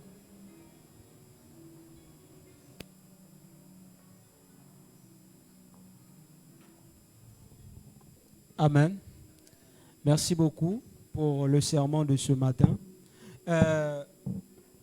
Vous avez remarqué qu'on a enlevé la bâche qui était là, tout simplement parce qu'on doit le changer, parce que le 14 avril, nous allons célébrer notre 1 an et demi dans cette salle. Amen. Donc, il faut le changer. Amen, amen. Et pour le changer, on avait dit qu'on avait besoin de 15 000 francs. Donc, si on peut faire 50, avant le 14 avril, on peut imprimer notre bâche et mettre ça là comme c'était avant. Amen. Et ici, nous avons le renouveau de la foi. Amen. C'est quoi le renouveau de la foi? En fait, le Seigneur nous a inspiré cette année de donner aux gens l'occasion de manifester leur foi ou encore de mettre leur foi à l'œuvre. Donc, ici, dans ce livre que nous avons dénommé le renouveau de la foi, ça reste ici, là, à l'église, ici. Ça reste là. Vous pouvez venir à l'église. Vous voyez, par exemple, ici, là, les trucs là, les parfums qu'on pompe là, un parfum de bonne odeur dans la maison de Dieu. Vous avez vu que, par exemple, là, c'est fini. Mais Dieu peut vous mettre à cœur de faire un renouveau de la foi pour acheter ces choses. Ça peut être les mouchoirs pour les prédicateurs. Ça peut être les packs d'eau. Qu'est-ce que vous allez simplement faire? Vous allez prendre votre renouveau de la foi, mettre dans l'enveloppe, venir déposer ici, mettre ici, dans ce livre du renouveau de la foi. Vous allez voir qu'il y a des mois. Et par exemple ici, nous sommes au mois de mars. Le mois de mars est déjà à la fin. Donc là, on rentre au mois d'avril. Tu déposes le renouveau de la foi dans le livre. Tu fermes. La secrétaire de l'église, lorsqu'elle va venir, comme là déjà nous sommes au mois de mars à la fin, elle va ouvrir, elle va regarder le renouveau de la foi. Tu peux écrire ton nom. Tu mets sœur Intel, renouveau de la foi. Ça veut dire que tu mets ta foi à l'œuvre. Amen. Donc c'est comme le symbole du livre de vie. Donc quand tu vas rencontrer des problèmes, des situations, tu seras à la maison, tu vas rappeler simplement à Dieu, Seigneur, souviens-toi de mon renouveau de la foi. Amen. Souviens-toi de mon renouveau. Donc c'est une forme de livre de vie. Amen. Mais nous avons dénommé ça le renouveau de la foi. Souviens-toi, Seigneur, souviens-toi de mon renouveau de la foi, Seigneur. Amen. Et Dieu se souviendra de toi. Ça ne veut pas dire que Dieu ne peut pas se souvenir de toi sans que tu puisses donner le renouveau de la foi. Non, je n'ai pas dit ça. Mais c'est un acte de manifester notre foi en Dieu. Dieu te met à cœur que tu vas payer l'eau. Par exemple, ça, on nettoie les mains avec. Amen. C'est pour l'hygiène. Dieu te met à cœur aussi, au lieu de venir déposer le renouveau de la foi, tu peux acheter toi-même là-bas. Tu viens simplement déposer ici. Donc la place vide là on a laissé, c'est pour que toi tu viennes déposer les packs d'eau ici. Ou encore tu puisses déposer les mouchoirs. Ou encore tu puisses déposer les jus des hommes de Dieu. Parce qu'il y a le frigo là-bas, on dépose les jus à l'intérieur. Amen. Ça aussi, c'est pour avoir les bénédictions. Maintenant, ici là, nous avons la sécurité. Parce que le 14, nous aurons un programme d'anniversaire. Ça va commencer à 12 heures pile. Amen. Nous avons invité un homme de Dieu va venir prêcher. Amen. Qui croit au ministère de la femme? Ok. Donc nous avons invité le pasteur Christy. Elle va venir nous prêcher. C'est une maman qui a plus de 50 ans. Parce que cette année-là, le Seigneur m'a beaucoup parlé. Voilà pourquoi vous avez remarqué que depuis que l'année a commencé, on n'a invité personne ici. Parce qu'il y a des gens qu'on peut inviter, mais ce sont des Nebuchadnezzar. Amen. Lorsque ces personnes arrivent à l'église, vous allez remarquer qu'ils viennent très souvent pour nous raser l'église. Alléluia. Donc ça, c'est la sécurité. Ce jour-là, Dieu vous met à cœur que, pasteur, moi je vais servir, je vais faire la sécurité le jour-là. c'est quoi? Tu vas juste être à la porte là-bas, faire rentrer les gens et tout ça. Parce que lorsque les gens viendront, on va voir sécurité, on va voir que ça c'est le service d'ordre. Amen. Parce que la Bible dit, c'est Paul qui disait à son fils, mets en ordre les choses de Dieu. Amen. Il y a aussi ça, le protocole, la tenue est là. Il y en a plusieurs. Hein. J'ai juste emmené ça pour vous montrer. Donc si tu sais que le jour-là, tu vas porter ça, tu vas rester là-bas pour faire ça, faire installer les gens, les faire asseoir calmement. Amen. Ça sera une bonne chose. Nous avons besoin suffisamment de packs d'eau ici et de jus. Ce que nous avons appelé le renouveau de la foi. Vous pouvez l'acheter, vous nous apportez ça parce que le jour-là, on va manger. Parce que quand on parle de la fête, s'il n'y a pas le ministère du ventre, ça veut dire qu'il n'y a pas l'anniversaire. Amen. Jésus a dit, l'homme ne vivra pas seulement du pain, mais de toute parole qui sort de la bouche de Dieu. Mais après la parole qui sort de la bouche de Dieu, après, il faut le ministère du ventre. Amen. Alléluia. Donc, nous allons manger, on va danser. Amen, amen. On va inviter les musiciens. Et voilà, mes propres frères, pas n'importe quel musicien. Les musiciens impudiques là, non. Amen. Donc, on va inviter mes propres frères, voilà, à l'instar de mon frère Koukel et Hakim, qui seront là pour jouer et tout ça. Voilà, nous allons célébrer ensemble notre 1 an et demi. Amen. Voilà, c'était ça que j'avais comme annonce. Ici, nous avons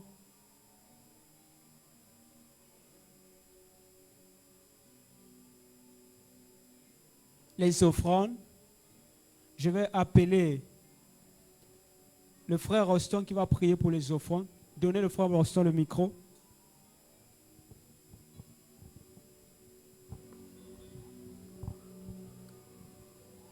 Seigneur Dieu, une fois de plus, nous te sommes infiniment reconnaissants d'avoir été nourris de ta parole, Seigneur. Toi qui t'es manifesté pleinement au milieu de nous, car tu as déclaré que 2 soirs s'assemblent dans ton nom, tout ce qu'il demandera, Père, tu le feras. Les dîmes ont été récoltés, Père, selon ta volonté parfaite, Père. Bénis toutes les mains qui ont mis et bénis aussi celles, Père, qui n'ont pas, ô Dieu, mais Seigneur Dieu Tout-Puissant. Laisse cette parole, Père, qui a été prêchée ce matin, Père, viens édifier le corps de Christ, viens nourrir nos âmes, Père. Laisse que, Seigneur, nous la mettons en pratique. Béni sois-tu, reçois l'honneur et la gloire dans le nom de Jésus-Christ. Maintenant, Père, nous te laissons notre chemin de retour. Et loin les embûches, les blocages, les accidents, Père. Et ne nous laisse pas, Père, rentrer à la maison de la même manière que nous sommes arrivés ici, dans le nom de Jésus-Christ. Amen. Amen. Ok. Merci beaucoup. Alléluia. Nous avons terminé le culte. Bercia, il faut venir clôturer la prière.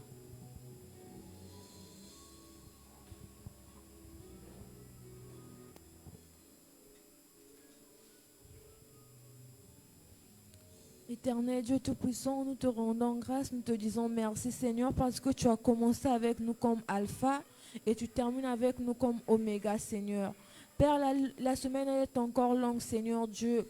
Père éternel, mon Dieu, mon roi, prends la première place Seigneur Dieu, nos chemins de retour en tes mains Seigneur. Toutes ces semaines, nous remettons cela en tes mains Seigneur. Notre santé Seigneur, oh Père, tout Seigneur, mon Dieu, mon roi, en tes mains Père. Nous t'avons ainsi prié, ainsi et demandé au nom puissant de Jésus. Amen.